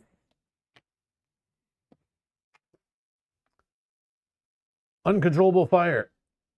Cinders fly through the air above Miskatonic University. The wail of fire alarm resounds across the quad as dozens of frightened students flee the scene. If they are still set aside, place 4 set aside copies of fire. No, they're long gone. Right? Did I? No, that should be in the discard. Yeah, that should be in the discard pile. I think I just put that to the side while we were reading it on screen. Okay. In player order, each investigator tests agility 3. Each investigator fails, takes damage. Wow.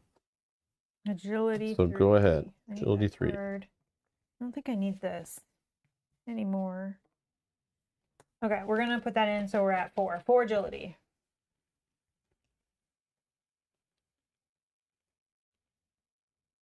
-2. So I fail, so I take a damage. Yep. Okay. So damage here, and then after you take a damage and or horror, exhaust Jim to draw a card. Guts. Can you pull for me? -3. So I'll take a damage on Alexi. And then our final agenda. So if we advance this, we probably fail. The campus is ablaze. Wild flames. As a parlay test, the same one we had before. If you succeed, discard a bystander enemy at your location. Forced. After doom is placed on the agenda, the lead investigator draws the topmost copy of fire in the encounter discard pile. Oh my god. So remember, fire, if you're here, is going to give you direct damage. So it goes right on your player card. Mm-hmm. You can't throw it on stuff. Mm-hmm. So this is scary. And I'm debating, like, do I just stay where I am, gain money, throw bandages in place so I have a way to just, like, start healing damage? So if things go bad, or do I just like try to build up and get this guy in place so I have the extra fight and another place to put damage? But I feel like I'm too far away from that happening. Yeah, fire damage is all the cards. that you have that take damage. Oh, is it all of them? Yeah. Each non-elite. Oh, non-elite card. Yeah, so it could kill things. And how are we supposed to do this? He'll come to us. So if we just get to a place that's not on fire. Or we just take out the fire. Oh yeah, we can take it out. Yeah. But that's agility of 3. Yeah. So it's like a waste of actions too. Put the fire out. Okay, yeah, true. Okay, I need to think through. We gotta waste actions to move there. We gotta waste actions to take the fire out. And we gotta fight this guy. Oh, and you gotta use actions to get clues and use actions to fight him. Or no, it's free. Free actions to do damage for you. Actions for me to I need fight. to get stuff in play that does damage as well. Oh, you just do it with clues. Yeah, but I can do both.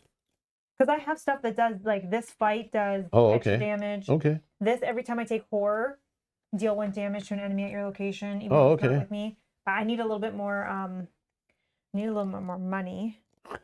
5. I know, but these cost 6 to play. And I can play them in 1 turn. But I think I also have this. Play an item from your hand, reducing its cost by 2. When your turn ends, return an item. Oh, I see what I can do with that. That would be 1. So we have no clues. 2, 3, 4, 5. Okay. I can try to get... Do I try the fire first? Mel has a card called Silver Tongue. No, I used it. Oh. See if I could win the other test. Because I didn't think I need the... But can you pull it back or something? No. Oh. Not that I'm aware of. If you play an asset, either... Oh. I can take cards from your here. hand. Oh, I see. Which I have a play. Gotcha. I have a play. So right now... Oh, and counter cards. Thanks, yes. Oh, yeah. Did we not draw? Sorry. No. Okay. Revelation. Oh, this is so bad. 1, 2, 3, 4, 5, 6, 7, 8. X is the number of cards in your hand. Take 1 damage to discard a random card. If you fail, it's just lose 1 damage and losing a card. 7. I have 7. I have 8 cards. But I don't need all 8 cards. Oh, I put guts in. So then I have 5, 6, 7, 8, 9. 1, 2, 3, 4, 5, 6. On 7. I'm up 2. +1. Okay, so I draw a card for that. And I don't fail. Okay, my card is mutated. I have to test willpower 2 gets +2 if there's enemy or location there's not. So I'm testing 3. 3 on 2. 3 on 2. Do you need another? I don't have any in my hand. What happens if you... If I fail, I must either take 2 damage or each investigator at your location takes 1 horror. If I put 1 in, you're up. But you do get something if you take a horror? Or Not no? anymore. He's exhausted. Oh, okay. I would get to draw a card. You have places to put horror. I have a place to put horror. But again, this enemy also deals 2 horror. I can put this 1 card in because I'm not going to play that card. Yeah, I'm going to leave this card up on the screen as long as I can, Mike, just for you. I know it's gross, eh? Yeah. 2, 3, Here, 3 versus... Maybe I can get it even bigger for you. Let's see. 3 versus 2. I don't even know if that's worth putting in, but maybe. Maybe. I'm putting in 1 for you. Yeah, they did spend a little more money on the art, yeah. Oh, I don't even know what this does. Elder Thing is -3. If you fail by 2 or more, draw the topmost copy of Fire and then counter discard pile available. Is that what's happening? Yeah. No, yep, we're able. So this goes to, we can choose whichever one. I say just this one. Sure.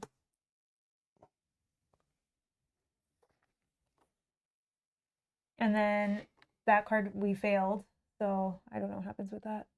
We both take a horror. Either we both take a horror or I take 2 damage. No, I'll take a Let's do the horror thing, yeah.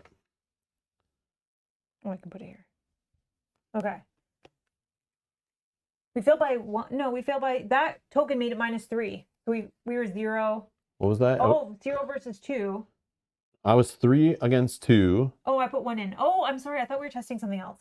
So it was 4. You put something in? I put this in for you for 1. Oh. So it was 4. 4 on 2, but it's still -3. So Oh, minus but we 1. didn't fail by 2 or more then. Okay, I see. I forgot you put something in. I didn't realize. And I thought we were testing So something. no fire, but we still do the horror thing. I put the right card in, but then when I looked at his thing, I looked at the wrong one. Yeah. Sorry. Yeah. So we just each take a horror. Thank you. Yeah. Yeah, we're... Put the fire back, you mania. I know, sorry. Fire. Okay, now it's our turn. All right, so here's the thing. This is what we're dealing with. Fire. Let's get a little recap of the situation here. We have this guy, needs 10 damage on him for us to win. Super win. We also could resign, which would probably not be a win, but it would be ending alive.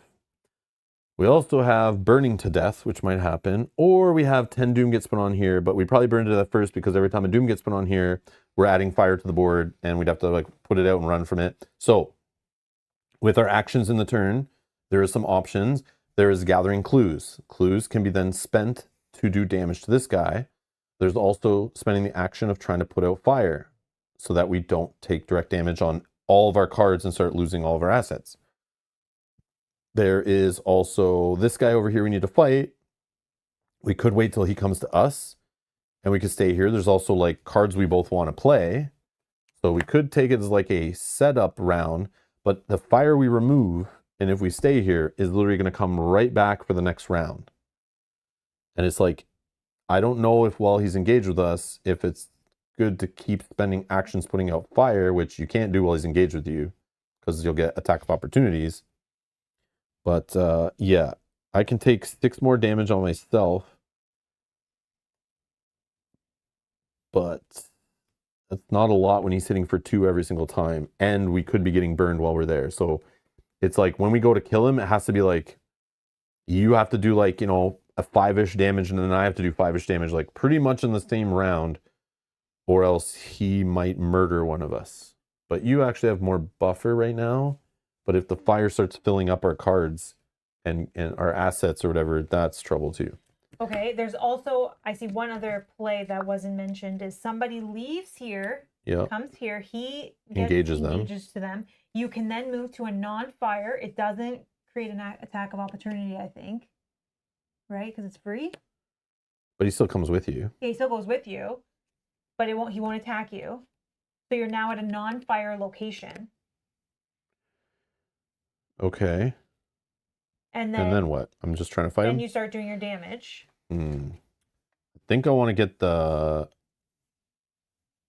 bandages in play, though, so I can take damage. But maybe I just let him damage and destroy these cards so that they'll burn away anyway. But I won't be at a fire location yet. But then where does the fire go? Oh, the lead investigator draws it. So wherever you are, that's where the fire will come from. I was planning to suggest Rob has to do it since Mel is lead. Yeah. And then Rob goes to a different location. So then Rob is not in fire. The fire will go to my location. Then I will move to Rob's next round. Yeah. Where then my stuff will be in play. I'll be able to do some damage as well. And then hopefully by then either we'll figure out the fire or... And I'll grab clues. Yes, I will grab clues. The only risk too is things that come off here that do damage. Like if he's hitting me, like he retaliates. So if I fail a fight test, I'm getting hit. He's going to attack me in the enemy phase. And then there's also stuff from here that can deal damage and horror to me. So like I could get very much overrun. And let me just understand how this works. So I fight, I get +2 if I have 3 or fewer remaining sanity, so I wouldn't have that. And when I trigger it, I can take a horror to do 1 more damage. You'll get, I think we win next round as well. I think so too, as long as something doesn't come up here that like hits me for my final horror or something weird. Yeah. I also could take him here. Taken this guy. No. Yeah, you take him here. This guy gives you like to be able to heal. I just assumed maybe you get engaged with him and then you have more places for damage and horror to go. And then I'm just fighting him not engaged with him. Or I pull him with me and then take a hit so I can slam him back harder. Yeah. And then start hitting him with this, but so I don't hit you. Yeah. I can do what you say, is just pull him separate somewhere. But then what are you going to do? Get clues and then come in and finish him? Yeah, I'm going to get clues. I'm going to play a couple of these cards that actually deal damage. But isn't it a waste of actions to like move him farther from you? Like, wouldn't it be better just let the game bring him to us and save actions where like so we just clear the fire, play whatever cards we want, and then he moves to us, fights us, but then we've done nothing to him yet, and you would have had to gather some clues. Like, I don't think I can take her with a fire is the problem because I'm 3 on 3. Oh, and yeah. there's That, one card I okay. need. Okay, yeah. I can't take her for a fire either. Okay. So, I can get hit by the fire one but then the time. problem is you draw the fire from this. Now there's fire at your location. That's fine. If you have this guy, that's fine. I think. How many hits can Rom take? So I have 6 damage to spare. So here's the weird thing. Like, I can put 2 damage on these. Well, I can heal a damage. It's the horror that I have less of. But then remember, if a fire goes off at my location, these 2 cards are like gone. Because they'll take 1 damage each. So I would have to heal the fire or the heal. I'd heal the damage to keep Alexi around, but then I can't put horror on him. Yeah. So then it's like, now I only have 5 horror. So I can take 3 hits and I'm dead, basically. So it should be okay. Yeah. But then there's also, I'm using this. So this, if I don't hurt myself with horror, then this is really doing nothing cool, right?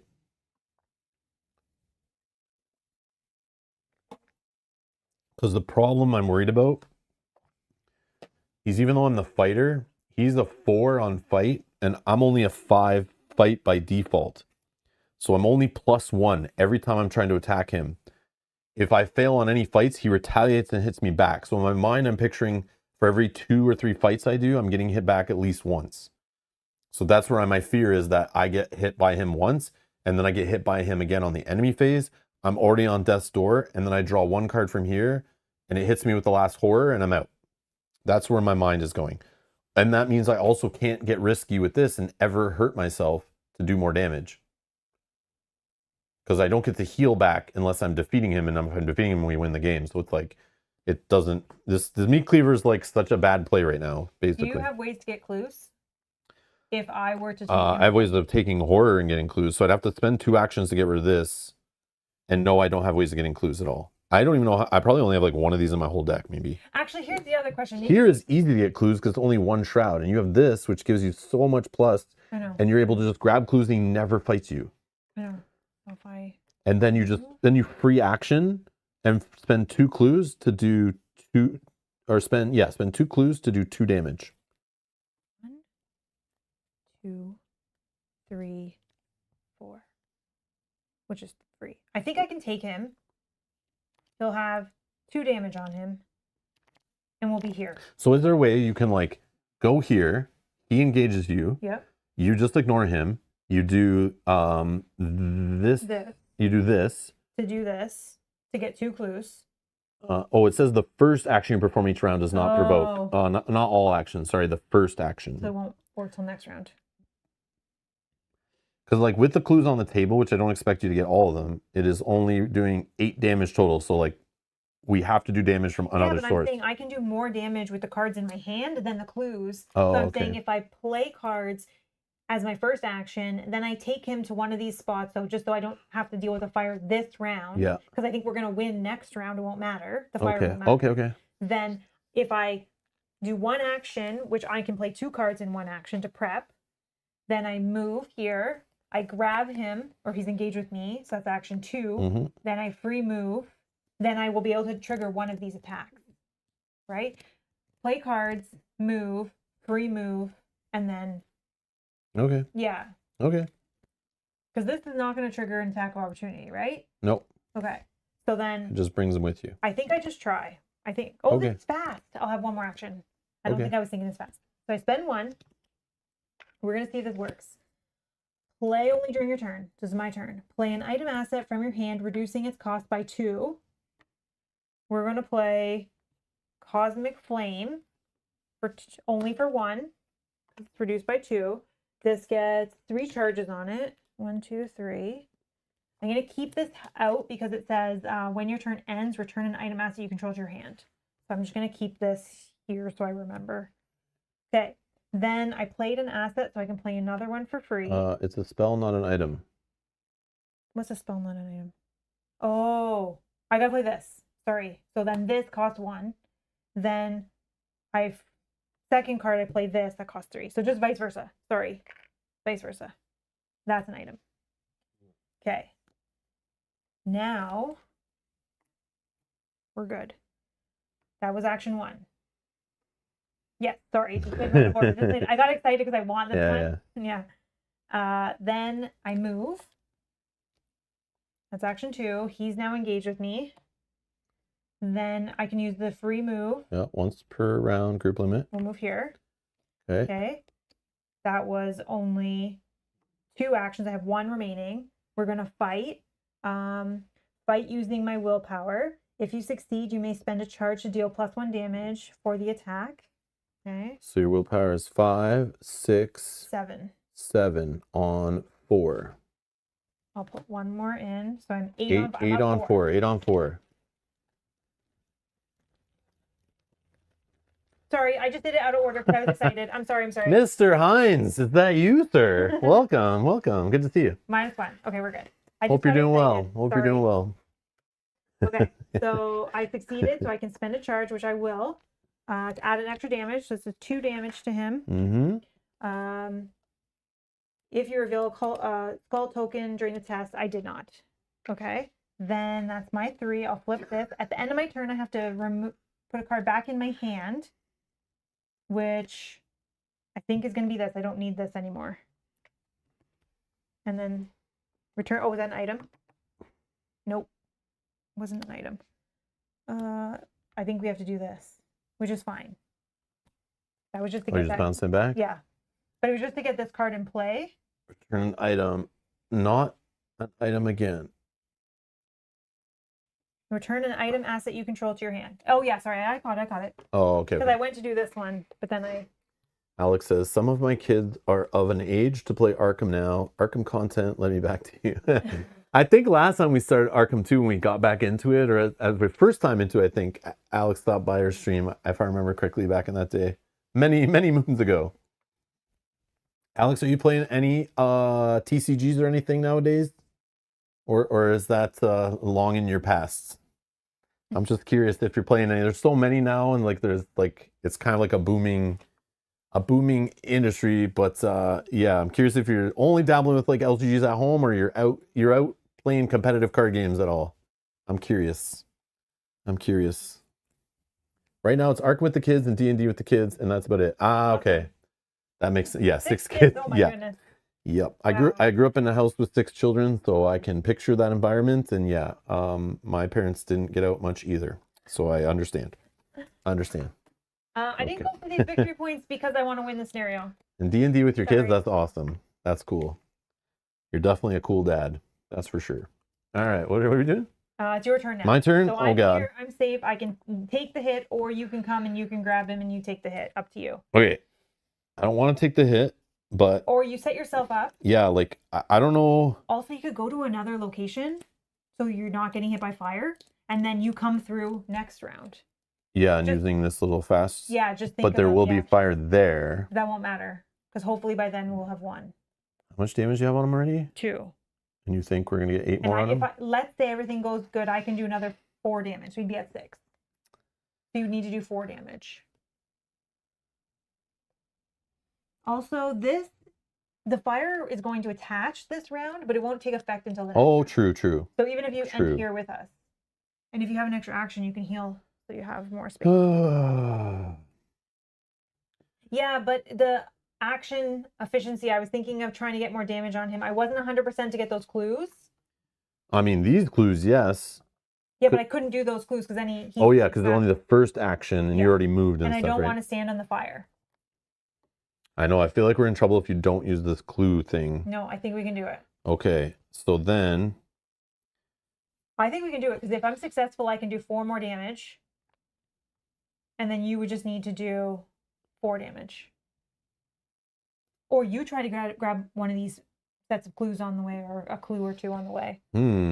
Yeah, I would need 2, and I don't want to do that because it hurts me, yeah. and I'd have to waste action. So the clues are not for me. We're not doing the clues.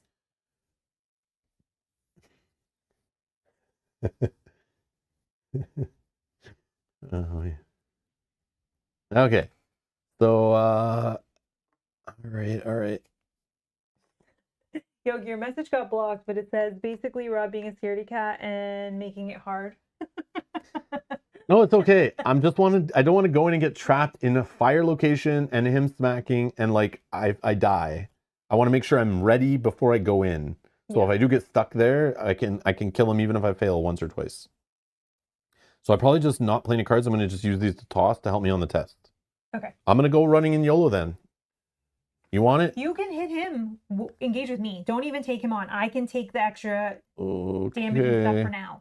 So if I move, 1 action, 2 actions, I'm here. I only have 1 action left. Yeah. Oh yeah, I forgot to do this. I'm gonna. No fire there, right? Nope. I'm gonna heal the horror.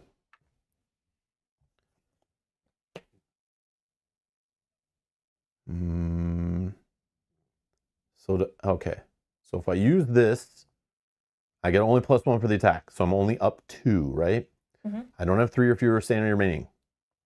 But I can take a horror, and that doesn't have to go on my character. But that's also a reaction, so you don't even have to do that yet. You see what happens. No, it's when I trigger it, I'm reacting to it, not after I complete the test, right? I'm assuming it's right away. All right, let's do the meat cleaver. And I'm going to put in... You need fight? I have 1 fight. Yeah, I'll put in jumpsuit.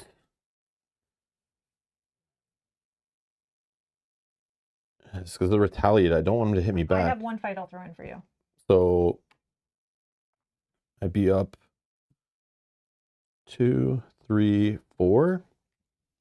Sure. So you'd be at 9? Sure.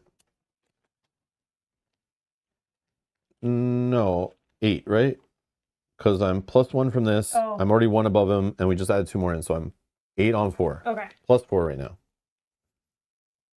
Skull is minus the current act number. It is 4. Oh my god. Oh my god. That's good, because that would have hit me if it failed. This game, So you why did I buy this core set? Why do I do this? Why do you guys let me? How much damage did you do? 2? Yeah, 2. Oh, if I... oh yeah, definitely I'm taking the horror. I already said I was doing it. I kind of want to put it here, but I won't have enough to get the extra bonus yet anyway. But we're going to try. Put in a horror on Daniela. And you did 2 total? So it does, yeah, when I triggered that thing, I took a horror and it does +1 damage, so 2 damage. Is that 4? Is that 4? But that's all I can do right now. That's fine. I think we're good. Okay, are we done the round? Okay, so we're going to enemies attack. Okay, he's going to hit for 2 and 2. Yeah, 2 damage, 2 horror. You can spread it wherever you need to spread it. Do I need Jim anymore? Yeah, I'm putting it on myself for the potential of like if I need to attack him like a 3rd or 4th time. I don't need Jim anymore because we're gonna... Okay, now he hits Mel and Rob can react. Oh, true. Okay, Jim is gone. We don't need him anymore. Okay, so are you done him hitting you? He hit me. Okay, so after an enemy attacks, investigate your location, I can fight him. So I will fight him. I have a question. Is this dynamic where I would take that horror and I go down to 3 or fewer remaining sanity? Do I get the +2? Or have I already passed the step? No, because you can keep adding stuff, right? Yeah. It's like it's definitely before playing skill cards. Why you want to do that, yeah. Oh yeah, they're saying yes. I'm good, right? Yeah, okay. So I'm gonna do this fight. So I'm gonna take a horror right away. So I'm down to 3 remaining. So I have +2. So I'm attacking for 5, 6, 7. And I will throw in the machete from Temu. So I am at 8. Can it get worse? It could get worse. But it won't. I'm going to do 8. 8? Let's go stay at 4. I think I might need to attack again, so... Whoa! What does this do? I forgot this is even in the game. What is this, guys? I've never seen this token before. Does it let you attack again or something? It's like the red one, but not red. What does this do? +1 damage, or +1 number. Deal 1 damage to an enemy at my location. Okay, so you deal 1 damage to an enemy at your location, and then that did... Can you put that back on the top of all the other tokens if you don't mind? Don't shake the bag. Gently put that down. Yeah, so gently put that down. Don't shake. And 2 more. Your attack does 2? My attack does 2, yes, because I took the horror. Okay, so 1, 2, 3. Beautiful. Okay, so he's at 7. Okay. We got this. 100%. 100%. Okay, so that was him attacking you. That was enemies. Now we reset actions. Oh, yeah. So he would be. So we flip our stuff. Readied. Ready up all the things. Okay. Draw a card. Hunter's Instinct. Okay, gain a resource. And then, not end of the round, anything? Not anything yet. End of the round? No. Okay, Doom on the agenda. Now we take the. So you're drawing the fire, and that means you'll put it at the closest location to you without fire. So our dormitories are on fire. Okay. I was scared of that. And then we draw our super fun cards from the Happy Super Fun deck. Oh, our first bystander. Oh, we can do something with that though. Parlay, test 2 intellect. Oh, okay. So these guys are doomed. So when they get defeated, they'll put a doom on the agenda, but we can rescue them but we don't get them the hell out of it. Yeah. It's just to stop them from adding doom and running the scenario clock down. Okay. Okay. That won't matter. So that's So good. this guy's yours. And then, oh no, noxious smoke. So I got to test willpower. Yeah, test willpower so I can throw one in for you. Yeah, I still don't have any. Okay, so willpower. I'm testing 3. 4? 4, sure. On what? On 3. 3? And I get take a damage for each point I fail by. So right now you're +1? +1. Oh. Skull is -4. So I'm down to 0. So 3 I failed by, right? Yeah. So 3 damage. Jeez. This is the kind of cards I was saying were going to kill us. No. If I got hit by him. If I got hit by yeah, him. if you got hit by him, yeah. That would be 3. He would have done 2. I'd still be alive, but barely. You give me a 3? Yep. That's why I was saying it's better that I took it. Yeah, that's what I was thinking too, because you had way more spots to put things, and then that wouldn't let me do my meat cleaver craziness, literally. Yeah. Okay, awesome. And we're ready to go now? Yeah, but I think I go first, just in case, because Yep, hit me by accident. But if he does attack you on retaliate, I can then fight him for free, $3.99. If I fail. Okay, so I'm attacking. I know. With this. Alex, I thought we were both going to draw weakness too on that draw for sure. Scared. Like when I drew and saw like a regular card, I was like, wow, okay, my luck is up today. Yeah, because my weakness shuts all my cards off. So it would have been bad. Okay, I'm going to fight with the Cosmic Flame for 5, 6, 7. 7 on 4. I'm up 3. I don't know if you have any willpower. Oh, you don't have willpower. Oh, willpower? No. I don't have any brains. If I fail, it's not the worst. I have no power. 0. Okay. No power for will. We're going to spend a charge to deal an extra one. So we're dealing 2 damage. He's at 9. And I didn't reveal a skull. Okay, we're trying that one more time. I don't even need to deal the extra damage. We just need to deal 1. 0. We died. Nice. We did it. So he's dead. So does that happen right away? Objective, if the servant of flame is defeated, which he's defeated, so he goes to the victory display. He's in some kind of victory display pile. Advance. So a flame douse. Your nightmarish pursuer reels back, clutching both hands to their head as if trying to pry their mask off. The sound of sirens in the distance grows louder. You turn to see a gaggle of terrified students rush past you. When you turn your attention back to your flaming nemesis, they have vanished into thin air. So resolution 1, page 4. Okay, let me get that going.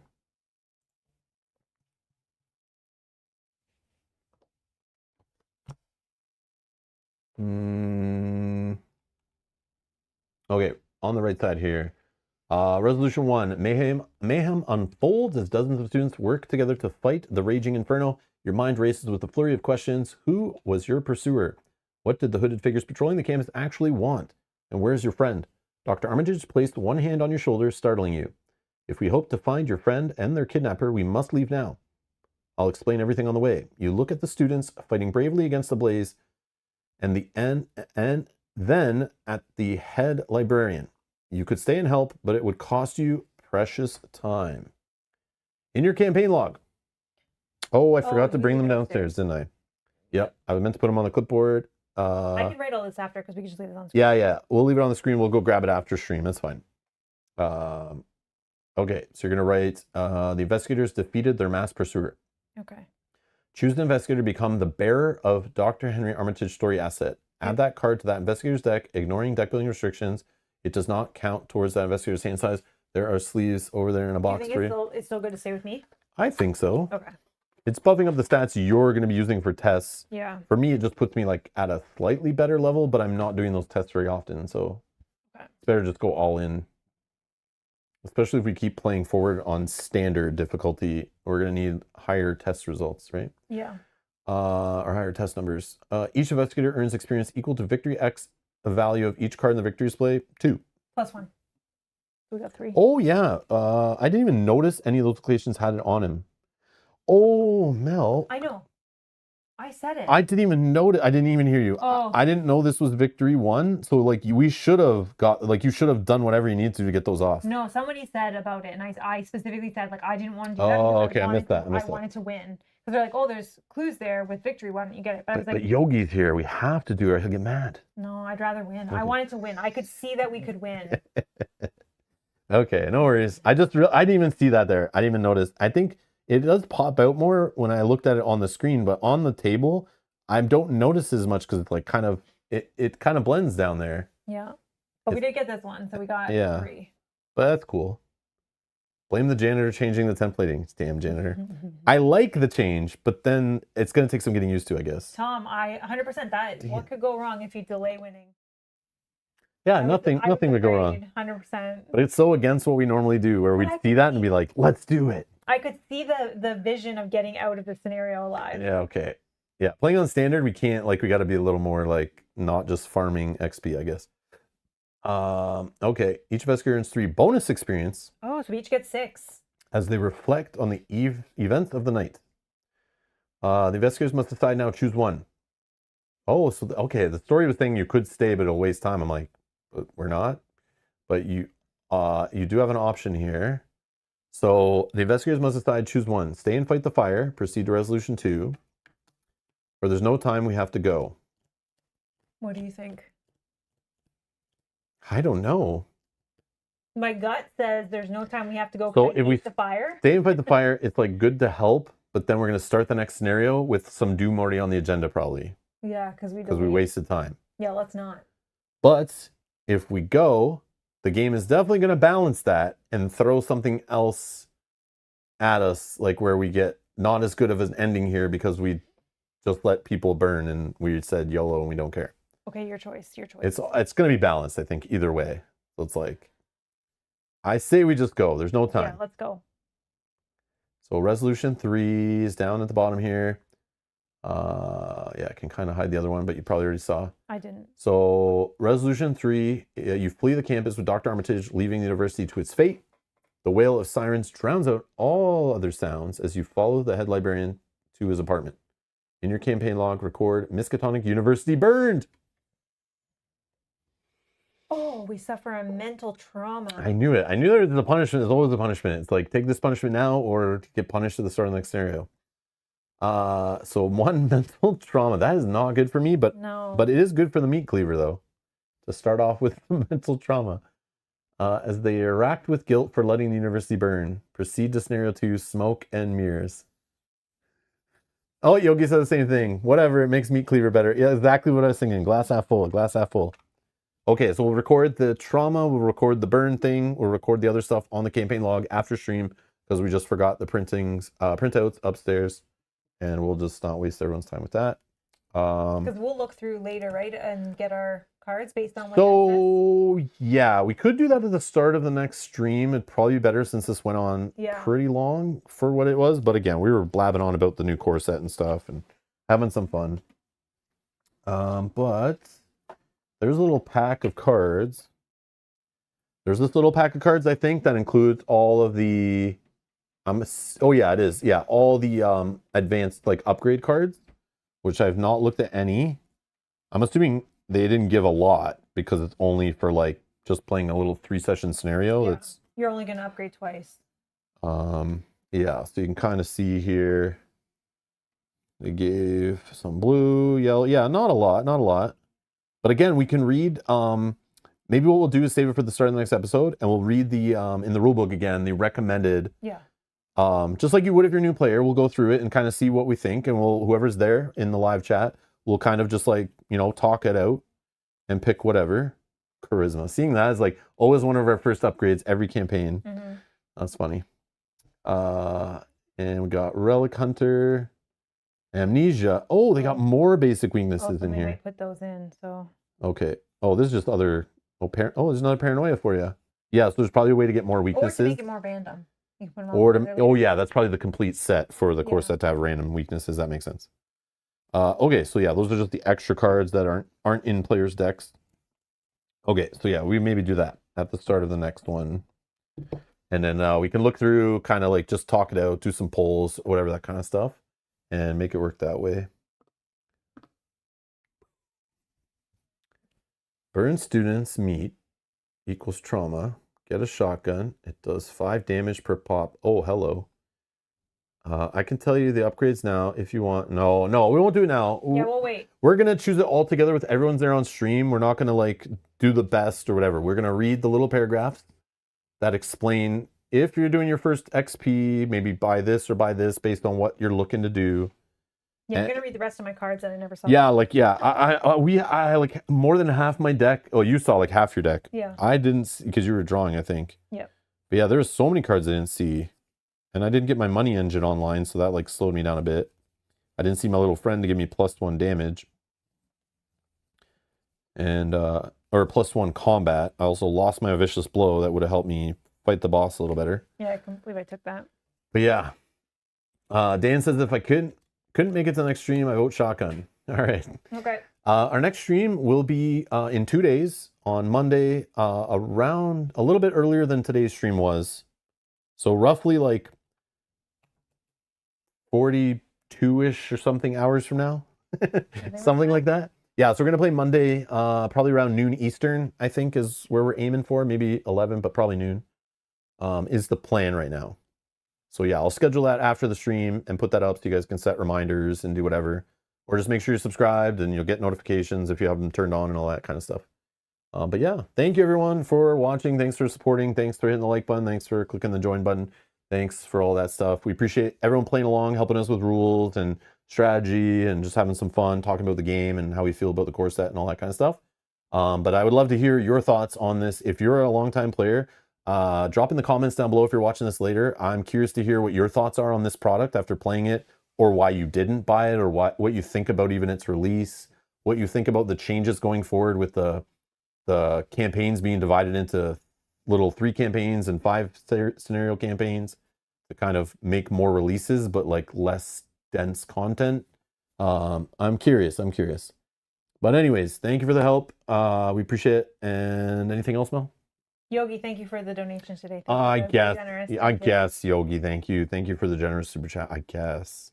I appreciate it. Thank you, guys. And we'll see you in the next one. Bye-bye.